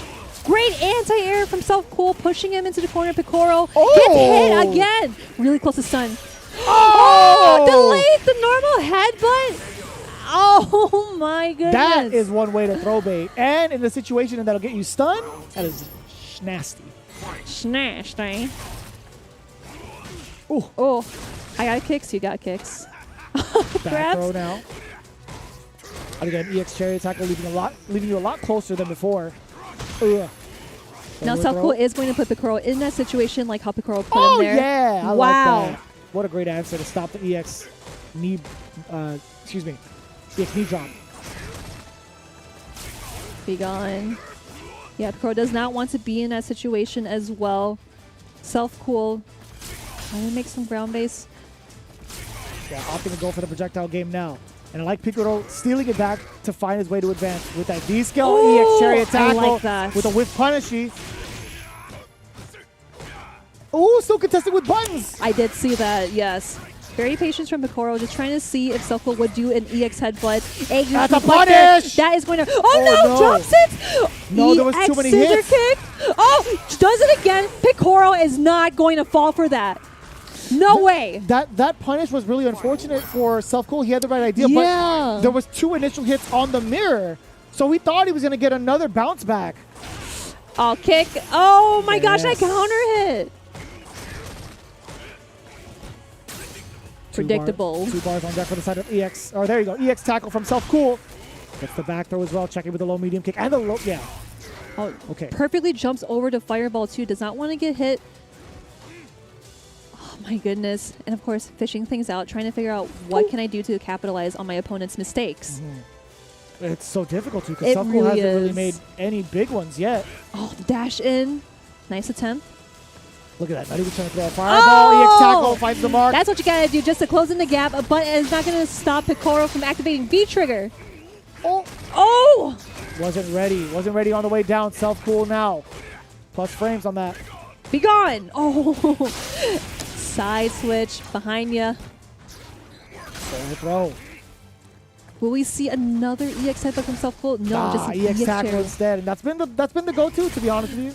Yeah, for sure. Just like I said, just to close the gap, just to get out of the corner as well. Uh-oh, 30 seconds on the clock. Picoro trying to steal it back. Devil's reverse. What a tech! You got to hold this mix. Oh, excellent block from Picoro. Another big throw tech from They've been on Self-Cool. point with that. And of course, Self-Cool still has V-Trigger activated, still has the advantage and bar. Tech grab. Oh, and he still gets the grab! What in the world? That's tough. Super tough. You got to look yourself in the mirror. It's like, can you tech this? Marine, hey, can you tech this? I couldn't. That was too close to call. Self Cool now taking the lead against Picoro. Oh my goodness. Self Cool is like, look in the mirror. You're dead. You Wow. gotta face yourself. Face yourself. That's actually pretty wild. I mean, it's great that it turned out that way because the last instance where we actually got a mirror as a punish, it didn't work out his way. It was just too much, and he dropped the rest of the combo. But now manages to catch Picoro and broke his defense with the throw 2 times over. Here, I'll give it back to you. Ooh, coil kick counter hit. Counter hit. That was beautiful. Trade as they land. Oh, just caught him on the way up. Ooh. That might have been a head stop. EX head stop. Oh, crush counter. That is going to hurt. Really close to stun. Oh, that's going to be a stun. Oh, no. That's going to be a kill. That's a kill. Hey, that's a kill, man. You see that? The double hell flame. I like that a lot. Here we go. Firing right back. Scissor kick to start things off. EX scissor kick to apply even more pressure. Out of there, switching sides. Oh, yeah, just going out on the other side. Another one. Picoro just applying plus frames. Man, Picoro, yeah, just adding pressure, but Self Cool also has the pressure there. Picoro, get off me. Grab, get in the corner. I want you in there. Crush that counter. Was so far. Oh! I thought that would have juggled. Uh-oh, here we go. What's your defense like? Oh, boy. And grab. the switch. He tries to press a button. Into the mirror he goes. There's going to be a good amount of damage. Reset. What side? It doesn't matter. I like he that. does the V-break. I'm telling you, V-Shift is so good in this game. Gets you out of so many scenarios. Self Cool does have a lot of white health. Remind that. Oh, boy. He's going for chip. There's going to be so much chip involved. That is going to kill. I can't believe it. I actually can't believe it. Yo, 2-2. Both sitting at match points. Ooh-wee. Picoro's not dead yet. Yo, they're all fighting in E Honda's onsen. Bathhouse. Yeah. Yo, it's getting hot. It's getting moist. Dude, these matches have been excellent. You know, like, of course, you see Self Cool trying to adjust, trying to be able to also, of course, close the gap with Picoro. But they're just going head and head. Picoro was able to find a loophole of what Self Cool is doing. I still can't believe that Picoro managed to V-break out of there in that last mix. Yes. I got a kick. Counter hit. Work it. Oh, okay. I low-key got hit right there, for sure. Big whip punish. Self Cool. I like that. Yeah, trying to bait a button out, but here comes Picoro with a great interruption. Cycle actually keep himself plus, but here we go now. Backing off with Self Cool. Oh, no. He probably could have activated V-Trigger there. Picoro gets a good opening. Yeah, Picoro is not letting Self Cool activate V-Trigger. Oh, probably could have activated right there, but he probably wants to get a hit. Yeah, he wants to make it count. He doesn't want to rely. There it is, the hit he was looking for off the Coral Punch. Big on. Oh, mirror.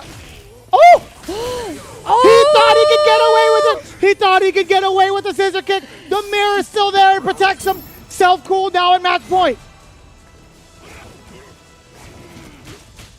Great punish from Picoro was waiting. Big counter hit conversion now. Don't shake hands with this man. It's all Self Cool. Keep That's a your good hands amount to of yourself. damage. Oh, bear witness! Quick art. You know, we've seen so many quick art reversals like this, and Self Cool was able to do one just to get off. Oh, and he still gets the trade combo. This man's on fire. Oh my While god. keeping his cool at the same time. He's leaving it. What's that? Inferno. Get ready for the trigger activation. Side switch. That is tricky. Don't get mixed again. He got grabbed. Ooh. He got grabbed. That's the schmicks. That could have been anything, right? It could have been dash up normal. Dash up with V trigger. A hop. Ooh. Oh. Oh my god, just in that spacing right there, just to do a fireball, but Picoro was able to avoid that. Ooh. Oh, air fireball. Or up the fireball. And a real cat and mouse game kind of style. So catches him with the elbow. The crouching heavy punch. Jump in the 2 times over. This is going to be stun. Yes, it is. Sit down. Set him up. A good amount of damage, and he gets reset potential off of this. Remember, but it scales so hard, so Picoro does have a chance. Same side. Oh my good. Can he close it out? That was a counter hit. Oh, my gosh. Self-cool 3-2 over Picoro sends Picoro home. Do you do it? Okay, so that last sequence was absolutely immaculate play there from Self-Cool. Oh my god. He set himself for greatness. He set himself up for greatness there because, okay, he got the stun, maximized the damage by getting the V-skill setup. As soon as he let the fireball rock, we already knew the reset was coming, but it was the coral kick, and that leaves him at such a funky position. You don't know what's going to happen.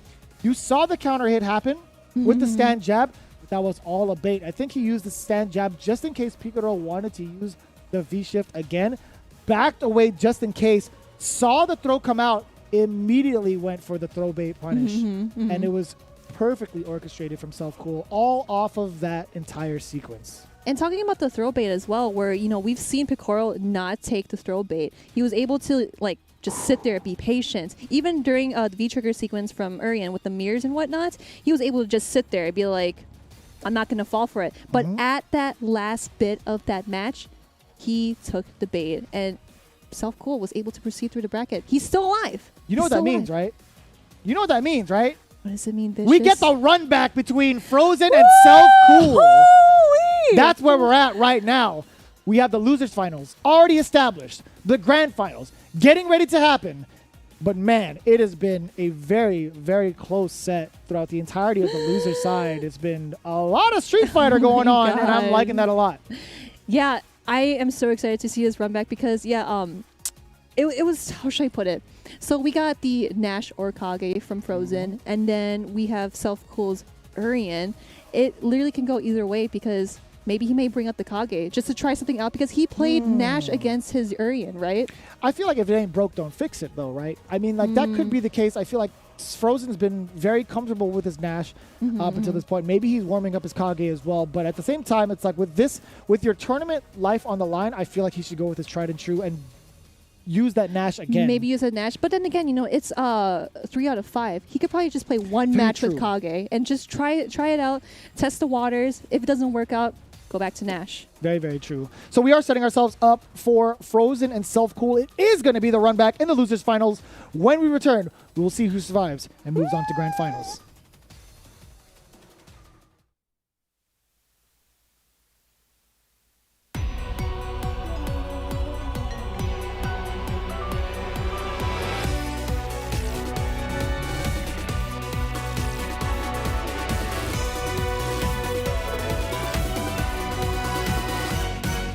You shouldn't only admire my work, but also concentrate a little more on your lessons, Mana.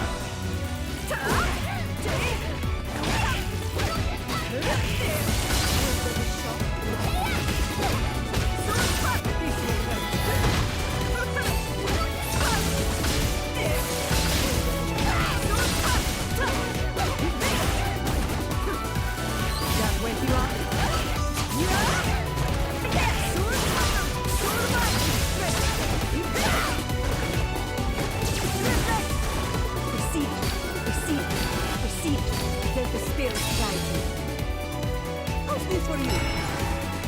You must be careful. Miss what? Soul satellite! Satellite!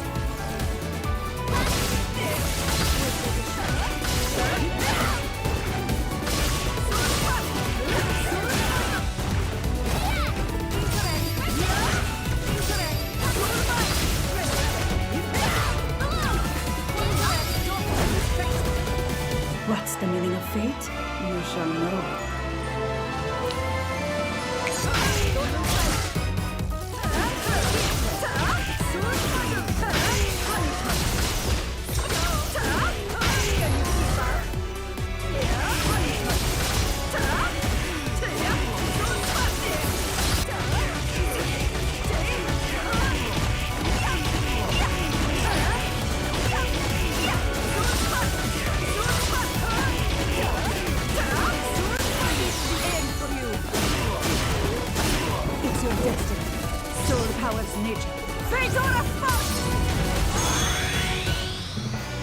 You should try to learn to use your power a little better.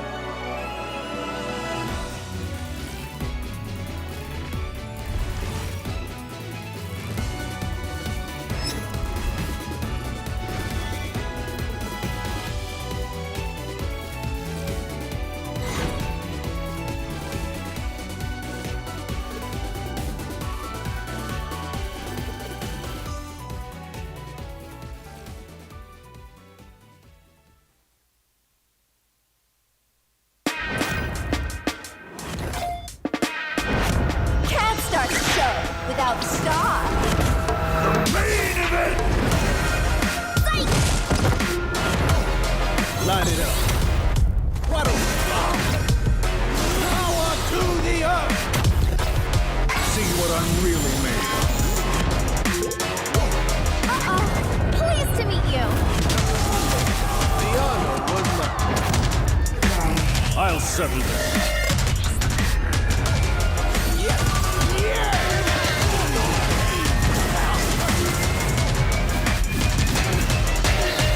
I'm shaking here. Bow down before my psycho power.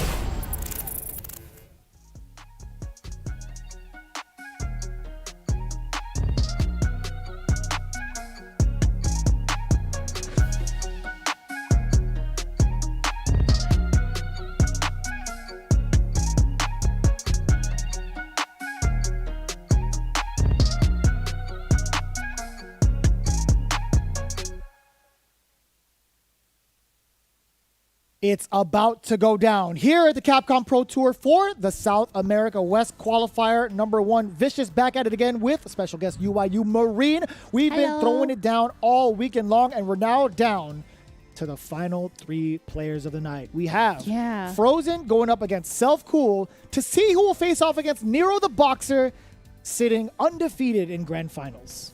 Yeah, and you know, we've seen a lot of matches going on, and man, again, a bloodbath, and there are many upsets as well, but hey, they're still pushing through. They're trying to win the whole thing. So tell me about this rematch, Frozen and Self Cool. Well, for the most part, we saw how it went down between, as you saw in the bracket, right? Yes. Frozen and Self Cool. Frozen rocked it out with Nash. Self Cool obviously rocking that Yuri in a very impressive play, defeating Picoro not too long ago. He took him down. Frozen was the one that sent Self Cool to losers using that Nash against Yuri and went Nash all the way through. However, you saw his gameplay against Nero the Boxer using Kage. That kind of leaves it up in the air as to whether or not Frozen will stick to the strategy that worked initially, or is he going to be thinking 2 steps ahead and like, okay, Self Cool might understand the matchup by now. Maybe I'll surprise him as well with Kage. But for the most part, it's looking...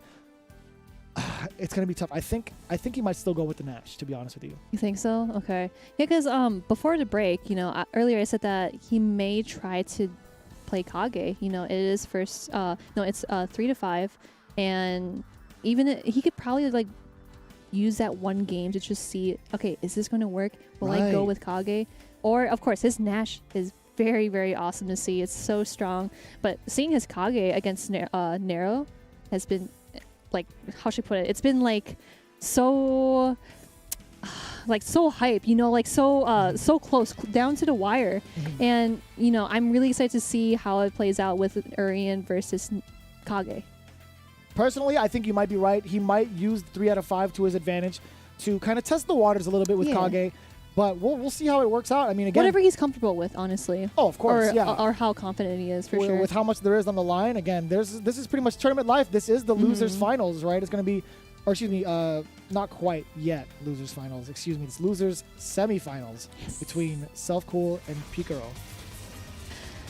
All right, let's see. Oh, I'm sorry, Frozen and Self Cool. What am I saying? See, I'm so ahead of myself right now. I'm like, yo, this is losers finals. You need to chill, dude. I will. I gotta be Self Cool about it. Instead of being frozen in place. Here we go.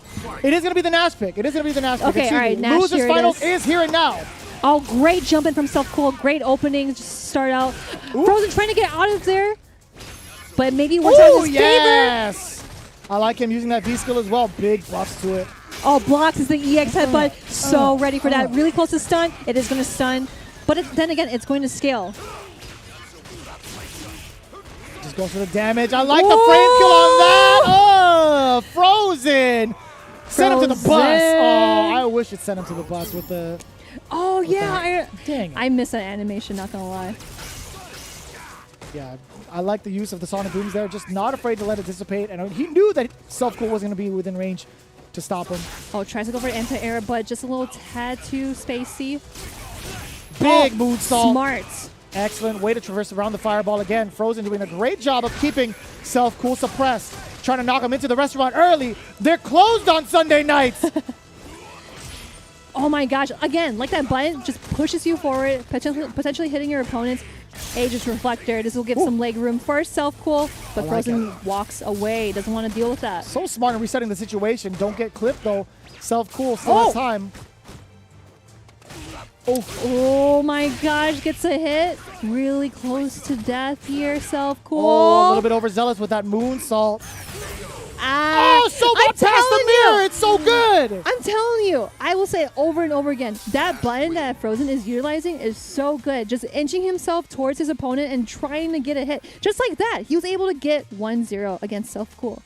I mean, there was a lot of well-played knowledge there from Frozen, understanding the matchup, going past the fireballs, choosing the right frame traps, baiting out EX headbutts. Again, he understands the matchup through and through. Yes. Self-Cool is still slowly trying to adapt to the Nash matchup.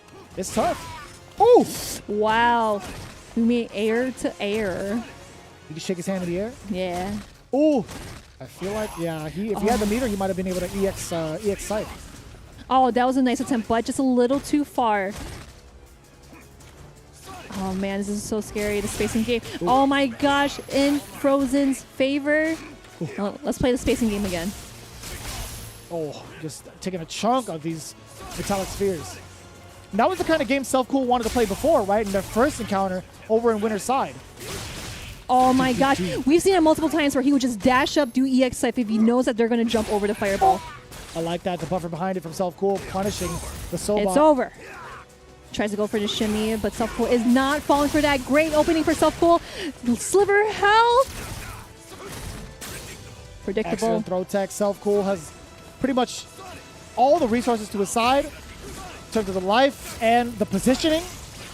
And, that was smart. That was smart. Maybe he possibly knew that Frozen was going to absorb this, the first part of the fireball and then was able to hit him with the crouching leg kick. Big jump in, anticipating the side. Wow. Self-Cool's been so successful with those as well. But it is not going to keep Frozen down. Getting out of the corner. EX knee drop. V-shift. That's beautiful. Ooh. Again. Magnificent play. And he landed on a Sonic Boom. Dash in, dash out. Oh. Coral kick counter hit. Fighting out of the corner now. Jump back fierce from Frozen. I like how he's able to have some time to throw another second Sonic Boom. Yeah, utilizing that full screen. There's the V skill. Okay. Oh, trying to inch him a little closer. Activation time. This is a great corner carry. This is going to be really scary. It blocks it. Boy. But V-trigger activation, that makes him safe.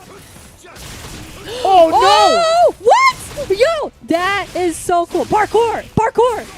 Oh, my God. He's keeping him locked down. Don't press a button. Self-Cool does have EX lock, but Frozen sniped it out. He knew exactly when the EX tackle was coming. He didn't even have enough health to absorb that attack as well. If he had health, he would be able to hit him. Ooh. Perish. Big buffer from the side of Self-Cool, tracking down with the anti-air, crouching heavy punch. Now on pursuit. Moonshoe. Oh my gosh, great confirm from Frozen. Still in the game. Try to get a throw bait out of that one. Big V reversal from Self-Cool. Through the fireball. Smart. We talked about that before. The reset off the V skill. I like that. What? Oh, you thought you could jump? Hello? What was that? What was that? Reset What was again. that? What was that? What was that? He's catching him. Frozen just needs a little bit more damage. Oh, he lands into the Sonic Boom. Unfortunate from Self-Cool. Frozen 2 games straight. Oh my gosh. And especially how like the Sonic Booms are just kind of like slowly making its way to Self-Cool. He landed on a fireball. That really got to hurt. Even before that, I should say, Self-Cool thought it was safe to jump out of the fireball and get a jump in. No, he's in V-trigger still. Being able to cancel that and then track him down with the reverse moonsault, that is, I mean, again, pure knowledge there from Frozen in the matchup. He understands exactly what's going to happen in that scenario. If somebody sits there and blocks the Sonic Boom, I get to apply pressure. If somebody tries to jump it, I get to cancel and use my V-trigger. Playing it perfectly with the kick follow-up too. So smart. Oh my goodness. Yeah. And, you know, again, that I want to highlight that Frozen has been doing so well is, of course, throwing that fireball, knowing when Self-Cool is going to jump over it. He dashes up, does EX sight. Boom, boom. Yeah. Boom, boom, boom. He's been so successful with that. And I'm like, dude, how do you even like be so consistent with that? Because Self Cool is also trying to adjust and being able to read Frozen, but Frozen is already reading him from beyond. We're starting to see a little bit of frustration from Self Cool as well. Being from full screen, still throwing out those metallic spheres while Nash has that V trigger locked and loaded. He can He's just giving take him that free fireball. damage. Yeah. Not even just that, but like just having the activation to punish. Sure, That's exactly. the second instance we've seen that in their encounters as a whole, right? And some from the winner's side, we saw that a couple times, and now we're seeing it again. Self Cool has not remembered about the V trigger too, and it's, to be honest, I don't blame him. How often do you get to play against that? Definitely. And we got some, it looks like Self Cool needed just a breather just to start it out here. Get lost. Oh, great anti-air. Oh, Man. that I like that. He's making Nash look so cool right now. Oh, misses the grab, but that's fine. Gets a jab in. Self Cool still trying to find an opening. Capitalize on a mistake that Frozen is doing, but his answers are so solid. Oh! Did you see him throw out the jab in reaction? Yes. Frozen still got clipped, but man, that was a nice attempt. Here's the forward throw. Self Cool getting closer to the corner, trying to fight back. Coral kick. He tried to punish. Gone. Yep, take the fireball. Again! Oh my goodness. Reset. Look at the damage. Oh, there we go. EX headbutts. Very successful. Trying to get out of that situation. V-trigger activation. Oh, man in the mirror time. Is going to hurt. Oh, the shimmy! Self Cool is still alive. You had to guess that. You had to guess it. That could have been back throw into mirror. I feel like the mirror would still would have been there. Self Cool fighting back. I like that. A big punish. Oh, okay. Big damage. I really like that because you just want to spend the meter, get that much damage, and of course you're gonna never build it again just by throwing fireballs. Playing a little peekaboo there with Nash. Critical art. Now he gets to build so much meter, as you just mentioned. Ooh. Wow, look at that anti-air! He was so ready for that. And the delays too. Self Cool now changing up his rhythm and button presses. Oh. That's a forward throw. One more Rocky stun. That is there a stun. I think that's going to be killed. Will he be able to build critical art here? He's going to just kill him regardless. Oh. It can't be over. You're right. It's not over yet. But Self Cool isn't going to throw in the towel. He's so ready for this. Ugh. That's a very great adaptation from Self Cool. There was one slight mishap, but that was fine. I feel like he wasn't too worried about that when he threw the charged up metallic sphere. But man, everything else, he started changing up his button timings. He started changing up his options for meaties as well. And that alone really kind of threw Frozen off. You're starting to see a little bit more impatience on the side of Frozen. I think Self Cool might have cracked the code here. Or cracked the ice, I guess. So yeah, maybe Frozen might be able to change up his game plan, keep using what he's doing right now. And look at all this chip damage just racking up. Oh, get hits by the fireball. Probably accidentally not blocked. Ooh. Oh! Be gone. Great anti-air from Frozen. Self Cool still trying to keep his cool. I love that answer. Another anti-air. Self Cool is 100% ready for those moon slashes. I like how he was able to jump away. Oh, nope, still right there. A crush counter, V-trigger activation. This is going to be really tricky. What are you going to do, Self Cool? Side the other side! That's unfair! Side switch! It'd be really close to stun dead. here. No. Oh, I thought he was going to be stunned. He has a chance. Tries to go for an overhead, but here low comes to the mirror. Don't get thrown. He's blocking for his life. Jumps out at the right time. Give me that mirror. Give me that. Give me that fireball. That was mine. Oh, Frozen! In the Frozone for sure. That was nasty. That was hype. I got mixed. I got super mixed. Oh, nice and a hit. Trying to keep Frozen from throwing any fireballs, but gets the opportunity to do so. EX headbutt! Sitting him down again. Wake up button still. 3-framer now. Oh, goes for the shimmy, but no combo from Frozen. Great pressure from Self Cool, though. Perfect timing! Ooh. Great answer from Self Cool. Does not want to deal with all that pressure that Frozen's giving him. EX tackle, bringing him a lot closer. Frozen taking his turn now, backing off. Sonic Boom pressure. Self Cool. He's content with just blocking these for now. He jumps in, gets a trade. Yep. Oh my gosh. Back jump. He's dead. Yeah, into critical art. Oh, and that's actually going to be the elimination. I just realized it. Yeah, oh, dude. my God. I thought we were going to see some more Yeah. Street Fighter, but instead, Frozen gets back into the other seat for grand finals for the rematch my against God. Nero the Boxer. This is ridiculous. I'm liking everything that Frozen is bringing to the table, but Self-Cool as well with the adaptation. He was slowly starting to make his way back, but man, the shutdown, the immediate shutdown after that from Frozen was just super impressive. His fortitude is just so solid, you know. Of course, like he probably did some adjustments here and there, stuck to his game plan. Self-Cool also tried to adjust as well, but I felt like Frozen was already ahead of them. I will say that Self-Cool made significantly less mistakes That towards too, the end of the set too. So I mean, it still was absolutely close. It still could have gone either way. As soon as Self-Cool started to really understand like why he was losing, it just clicked with him. He was slowly making those adjustments. It's just a little too late considering It is the heartbreaking deficit. for sure. Yeah. Oh my goodness. But you know, we got Frozen facing Nero. This is gonna be like the match, the grand finals. Match, grand finals, whatever. now you got to ask yourself, is it going to be Kage this time around, as we saw in the first true. match? Yeah, because Frozen does have a lot of chances to test the waters. Maybe wants to try Kage or stick with Nash. But Nero, we all know who he's going to play. He's going to play the big old Balrog. Nah, he's going to play Vega. Are you playing with me right now? A little bit. All right, so Nero the Boxer is getting himself ready for the grand final seed. He's going to be in the winner's side. Yes. Frozen, again, eliminating Self-Cool. Big shout out to Self-Cool, by the way. One of the strongest Urian players for that region. He got third and for a place very good in reason. this stacked tournament. Absolutely Seriously. stacked. Again, 186 entrants. These guys are 186. fighting for that spot into Capcom Cup. Not only that, though, just to kind of remind you guys at home, as we get into the grand finals, these guys are playing for $5,000 on the line. Split up for the top four, as you can see there. That is a good amount of change for playing at home, playing for free, also playing for the pride of your area as the champion. That's pretty good, if you ask me. And again, it gets ourselves ready for Nero the Boxer and Frozen. I am ecstatic to see how it's been playing out. I'm so excited for this. So again, just to recap what we said earlier, Nero plays Balrog, Frozen plays Nash, and we got to see his Kage today. So we'll see if he plays Kage in this matchup. But again, you know, it is going to be all right.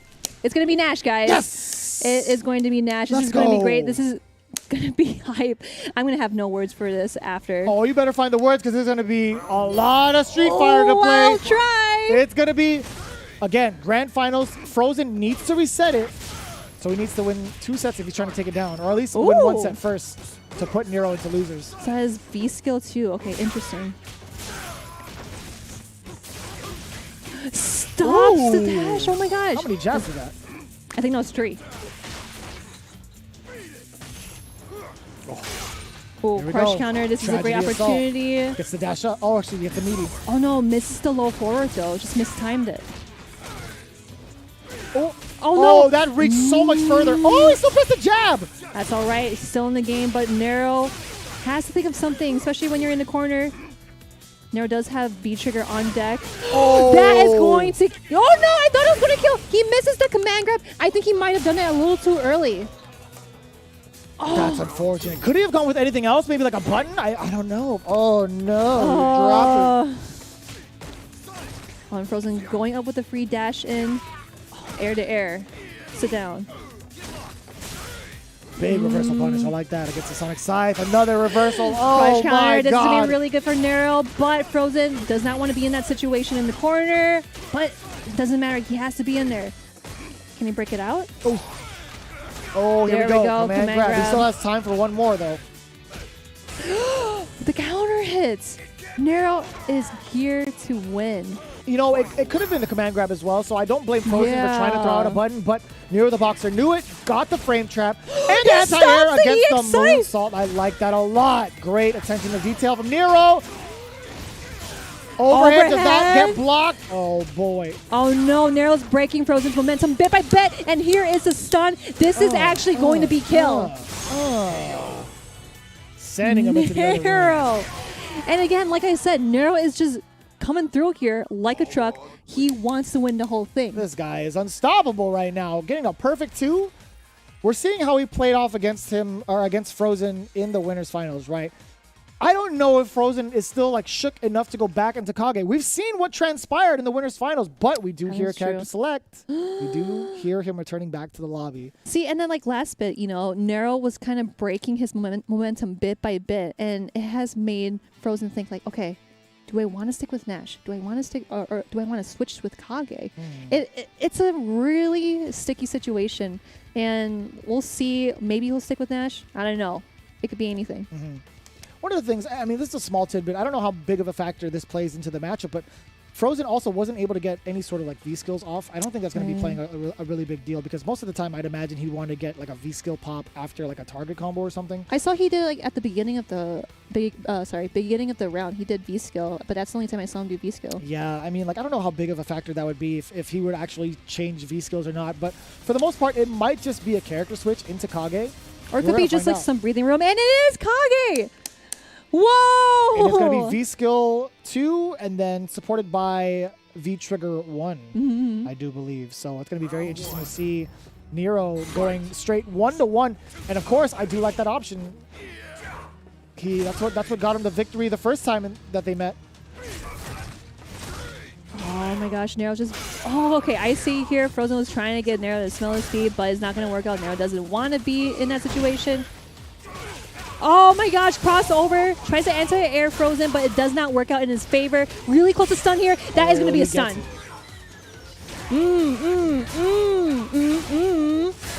He had to spend it. I feel like he had to spend it because of the scaling involved. Right, and that's totally okay. You want to secure the W.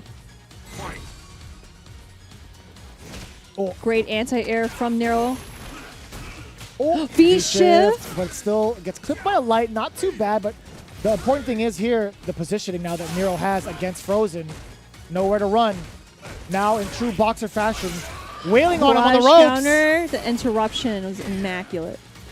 Oh, lands and punishes him. There's a sweep activation. Nero is not going to be too scared about this. He's going to back off a little bit. Oh, perfect opportunity for Frozen. Here's my time to shine. Nero, sit down. This is really scary. Anything can hit. Fear reversal. That is so smart from Nero because he does have the life lead. That could have been a big whiff punish. And here comes Frozen. He still has a long hill to climb. There you go with the tech grab. Nero! Oh my goodness. I felt like he got in trouble. You're like, hey, Nero! Nice call with the EX dash punch too. Tying it all up here. It looks like Frozen did try to check that, but wasn't successful. But hits him down with the anti-air. I like the buffer there. Low, medium kick from Frozen. Spinning the bar. Oh, there's that's a counter hit. This is going to hurt. Oh, no. Misses it. Oh, I see that he tried to shimmy just a little bit. That's still going to be stun, though. That's totally fine. I think he gets might 2 be bars dead off here. of this. He gets 2 bars off of this. But it scales pretty hard. He's not dead just yet. That was meaty. He is dead with the EXX kick. That oh my god! setup was so sick. Meaty fireball, applying more pressure into the light, and then EX axe kick on the way through. You could see it flashing. You know the overhead's coming, but you can't decide what to do. So instead, you sit there and block and just get schmacked. It's so fast too. Like you aren't expecting it. Oh my goodness. So that is going to be 1-1 so far. Oh, catches him with the anti-air. Trade. Sweep. Crush counter. There goes the target combo from Nero. Oh my goodness. Yo, these sweep crush counters are getting to me. He's done it a couple times, right? And he's found a lot of success out of it. Speaking of crush counters, boom. Okay. That's okay. That's okay. Got the damage in. Trying to find some leg room here. Backs away. That's very smart from Nero.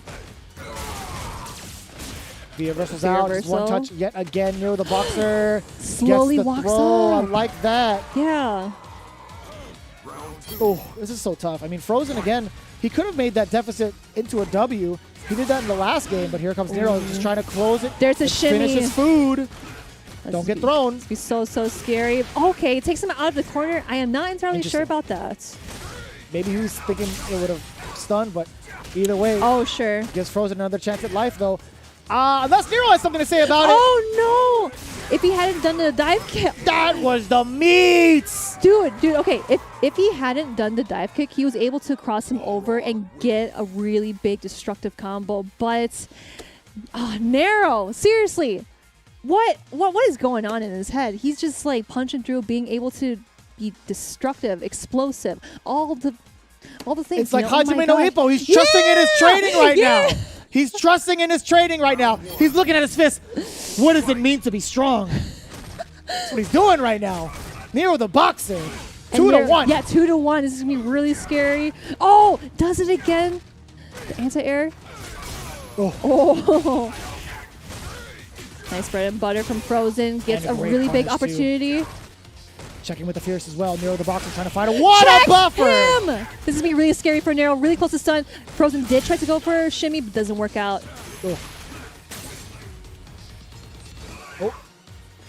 Nero the boxer now cornering Frozen. And I'm Oh liking my this. Yeah, gosh. not even flinching. Frozen is just staying there. I like that a lot. Oh no. Here we go. Gonna The keep it overhead corner. gets blocked. Blocks it. Really close to death. It's tough. One touch away. That could have been a whiff punish, but it can be scary in the situation. Uh-oh. Future Lost frames. activation. Checking the lows immediately. Nero's not moving an inch. Oh, boy. Oh my gosh. Again, Nero isn't taking his chances. That could have been huge. If he had timed it a little earlier, he would have clipped that crouch jab. Frozen gets away with the W in the first round of game number 4. Help me. Too easy. Tech out of there. Gets to the other side perfectly. Oh my gosh. What is it going to be? I like the back dash. Grab. How did he read the grab like that? Oh, here comes Nero the boxer. Frozen is a little shook up. Tries to go for the anti-air. Like I said, that is so hard to anti-air. Gets the sweep. Trigger activation. Forward throw now. What's the pressure situation? Gets a jump in. crossover. It's so hard right now. Trigger activation. Is he going to use critical art? No. No, he's in line for the kill though. But so is Frozen. Oh, it hit! That's me critical art. That's going to be the one punch! Oh my goodness. And again, he won't have any resources for the next round, but like I said before, use that meter to Spend secure that the W. cash. That's what I'm talking about. We're going downtown. Here we go. Nero the Sliding boxer. into Kage's DMs here. Looking at it, just trying to leave him on red. Ouch. Oh, no anti-air, but that's fine. Just the spacing. Oh no, misses the grab, but that's totally fine because Nero did press a button and a counter hit for Frozen. Crush Big counter. swing for the crush counter. Swinging him to the corner now. What's the mix? There's the throw. Nero trying to close it out now. Frozen does have all those resources. Side switch. Veer. No, not Veer Frozen. V shift. D, P. This is going to be really scary. Both sitting at mutual health. Oh my god. Blocks the axe kick. All right. This is tough to call. Here's the activation. Here's Don't get Nine mixed. turn. Your tournament life is on the line. Nero! Nero the boxer is your South America West qualifier. Going in for the mix against Frozen. Do not get schmixed by this man. Oh, Frozen stood in place. He's like, God. hi. And then boom, right towards the legs. I can't believe it. He was trying to walk back out of danger. The problem is the danger was coming up too fast. What does it mean to be strong? You got to be consistent and undefeated. Exactly how Nero the boxer performed 120%. throughout the entirety of this tournament. Woo-wee! And like I said, Nero isn't here to play. He's here to win. And he won the South American West CPT. I mean, online he's tournaments. got the foundations. That's what he said before. He's got the he got the foundations. foundations. He ain't wrong. He's so confident. I got Oh, the without a doubt. foundations. Oh my god. I mean, let's take a look at as to how he performed the entirety of top 16, right? I mean, like, we see the top 8. We see how he performed there. 3-0, 3-1, 3-1. This guy deserves to be the champion with the way he's been playing. He is a monster, dude. He even went 3-0 prior to that, on his way from the winners quarterfinals, as you saw earlier. Oh, excuse me, 2-0. 2-0. He was on fire, and again, absolutely deserving of the title qualifier for the South America West region. Honestly, like, my heart is broken because I did say before that I'm biased. I really like Frozen's Nash and his Kage. I'm actually now a fan of his Kage. But Nero coming through with just one character, Balrog. Obviously, This guy Nero is a the beast. boxer. This guy is gosh. a mix machine. Mix machine. He knows when it's his turn. He knows how to get out of situations where it feels like, man, I'm like getting suffocated. I don't know what to do. Nero is not scared of anyone, and that's why he won the South America West CPT online tournament. And we saw Frozen being the only competitor to really show some of the weaknesses that Nero had. But being the strong player that Nero was, completely adapted to it, took advantage of both the Nash and the Kage, and overcame the opposition. With just one character. Because I feel like, Nero the Boxer, you would think of Balrog. That's his only character. I mean, I would hope so. Yeah, I mean, think about Ed. He's also a boxing character. but he kicks. I guess that's Balrog doesn't true. kick. I mean, he stomps on people. Yeah, he stomps. With Yeah, low that's true. medium kick, but he doesn't kick. Right? He headbutts people. But either way, that concludes our top 8. We do have, again, Nero the Boxer as our winner. Stay tuned. Immediately after this, we'll have some words from our qualifier after this break.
Back after the ultimate improvement. Father! Psycho! What's up? What's up? See ya.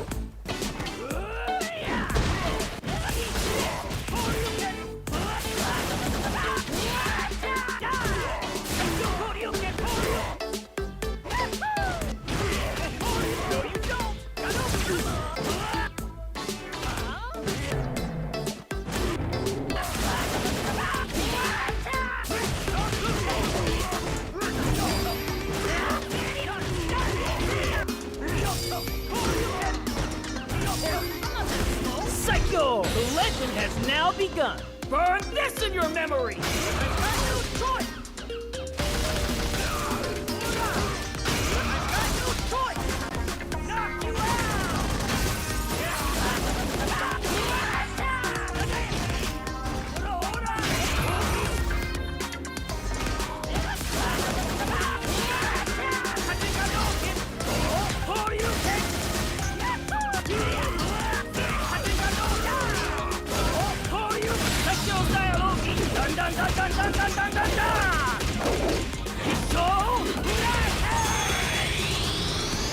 Psycho! Whoosha!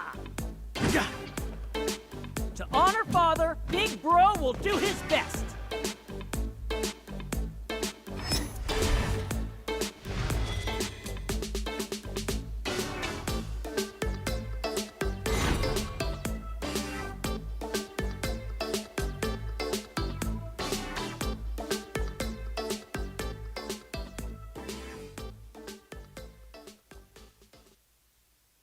Hello, hello. Welcome back to the South America West Online CPT Tournament. Man, what a tournament, really. So I am here joined with Vicious and, of course, myself, Marine. And we've seen some awesome action from top 16, from top 8, and into grand finals. Right, let's recap a little bit of the top 8 and see how it went down.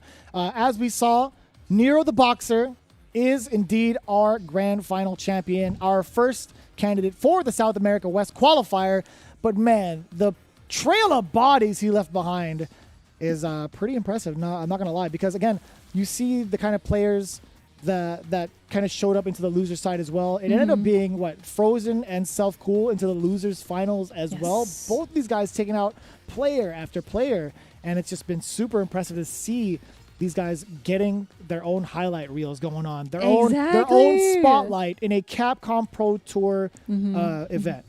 Yeah, and of course, I'm going to say this again: 186 players. This tournament was mad stacked, super stacked, and of course, just seeing these players just get through top 16 and get through top 8, it's definitely been a journey. And honestly, I would be so proud of myself to even get top 16, to get top 8 against these humble killers. I mean, there was only one that had the attitude of a champion, and I do believe it was Nero the Boxer saying, like, sorry, man, I got the foundations, and I'm going to be the best player here. I'm taking this tournament, so sorry about that. But he's actually not sorry, because we do have our champion, Nero the Boxer, live for our interview. Nero! Man! Congratulations! What a beast! Big congratulations to you, man. How are you feeling right now? Thank you so much.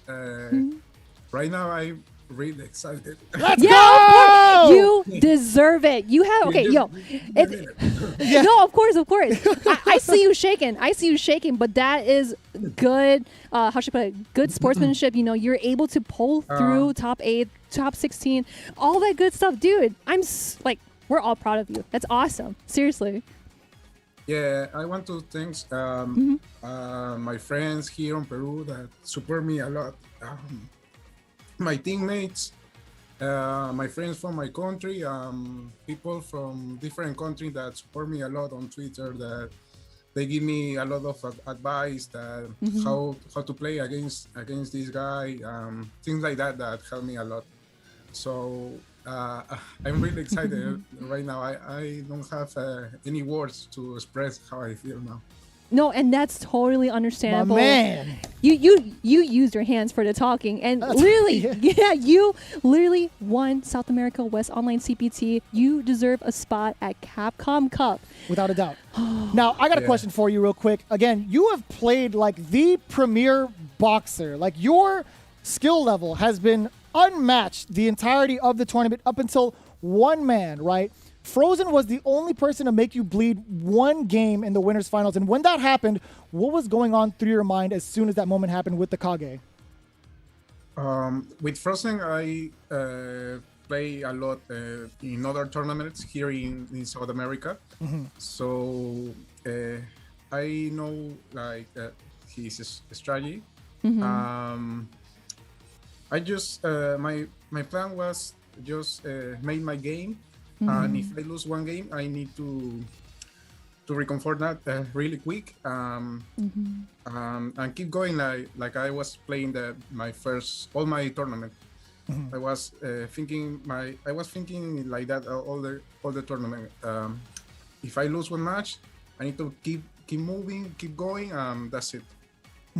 Yeah, and I love that attitude too, because even if you lost, you're still alive. You still have chances to get through the bracket and even, of course, win the tournaments. And I also have a question from myself, is that how do you find like the mental, the mental support, or like how do you get to the grand finals? How did you get that mentality going? How did you correct yourself? How did you, stay strong till the end? I think that my mental was like I was playing in the tournament. It was because I have a lot of advice from my friends, my team PhD that helped me a lot.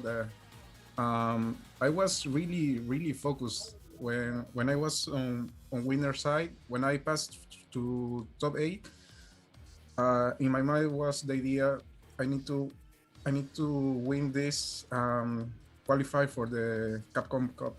And that's it. I think I was all my mental all my support was from my teammates, my friends, and all my friends from my country. I made it. That's Yeah, it. you did. did. You You definitely sure did, yeah. made it. Oh my goodness. And I got another question for you. This is a little bit of a lighter note. It's more so about another matchup that came to mind. We've definitely highlighted the character Nash a good amount of times. He's had some significant changes into the season. When that pick happened, were you at all, did you feel threatened at all by the Nash pick? Or was it just one of those things where it's just like, it's just another one of those games. I'm not going to feel too intimidated by it. How did that mentality, did your mentality shift when you saw the Nash pick from Frozen? When I beat Frozen in winner side, I was thinking that he gonna pick Nash on grand finals. So I was ready for that because I was watching his match. I have a friend here in Peru who play Nash. Not the same style as Frozen, but it helped me a lot to learn the matchup and how to punish some things that from Nash. So I was ready for the change of the character. That's it. And yeah, and like I said, you definitely deserve it. You definitely adjusted to the changes, and of course, playing Frozen's Kage, which is kind of unexpected because we would, he did play Kage, right? Yeah, he played. Yeah. Played Okay. Sorry, yeah, I'm just having a brain part as well. But yeah, seriously, great showing. You definitely deserve it, and we'll see you at Capcom Cup. Thank you so much. Congrats, man. Woo!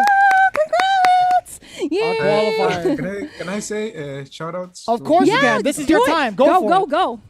Yeah. Shout outs to my team PhD that support me a lot. To the Peruvian community, the Street Fighter.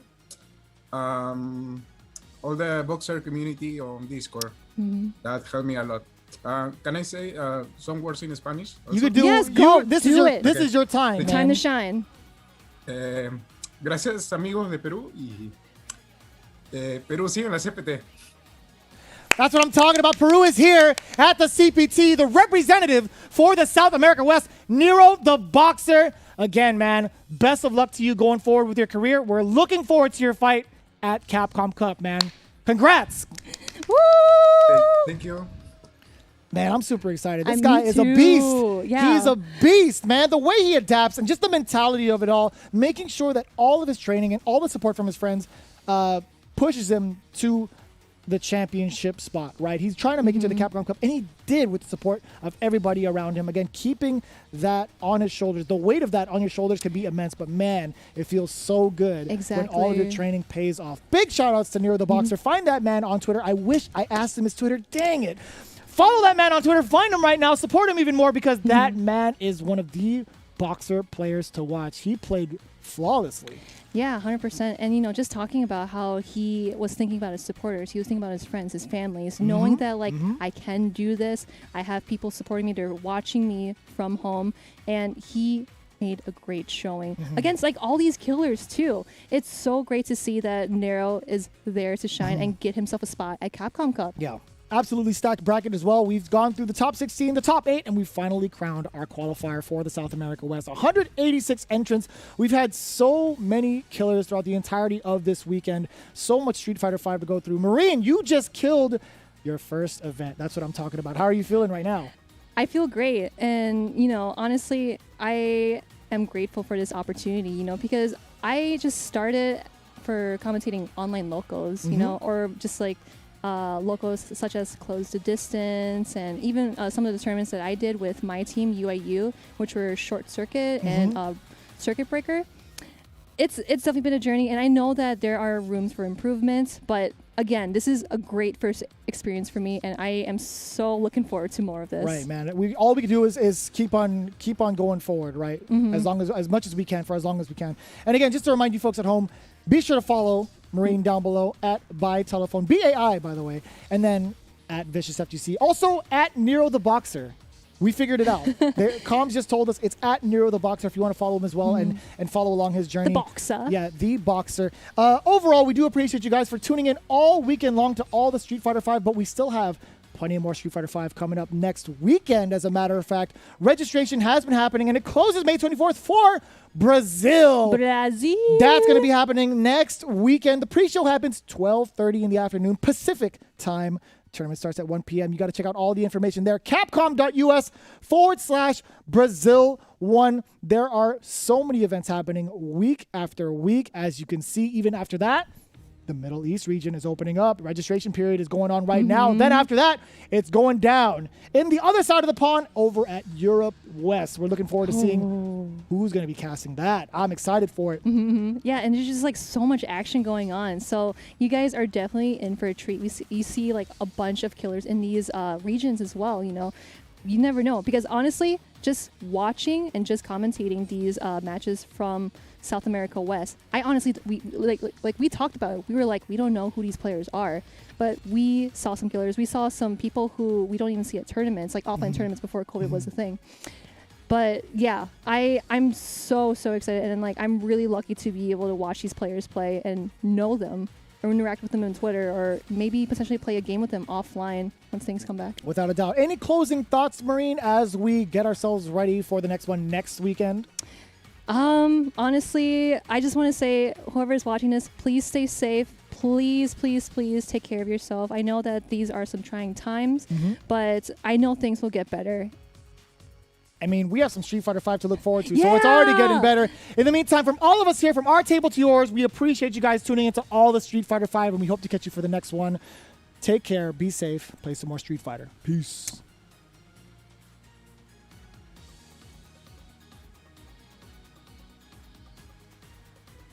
I'm gonna keep on talking till that. Okay, they lied to us all. They're like, hey, by the way, we're not done yet. But for the most part, I gotta just say, that threw us off big time. They were like, oh yeah, we're ready. Oh no, we're not ready. We got mixed up. That's what you guys didn't block because you guys stayed. You're like, oh wait, is there gonna be a reveal or something? No. We just wanted to keep you guys a little bit longer. No, but all serious note, a big serious note actually. Big shout outs to Red Bull and the Kumite that went down. Everybody a part of that production and the staff. Again, big shout outs for the raid as well. We appreciate you guys. Now for sure, we'll see you guys next time. We love you guys. Peace. Bye.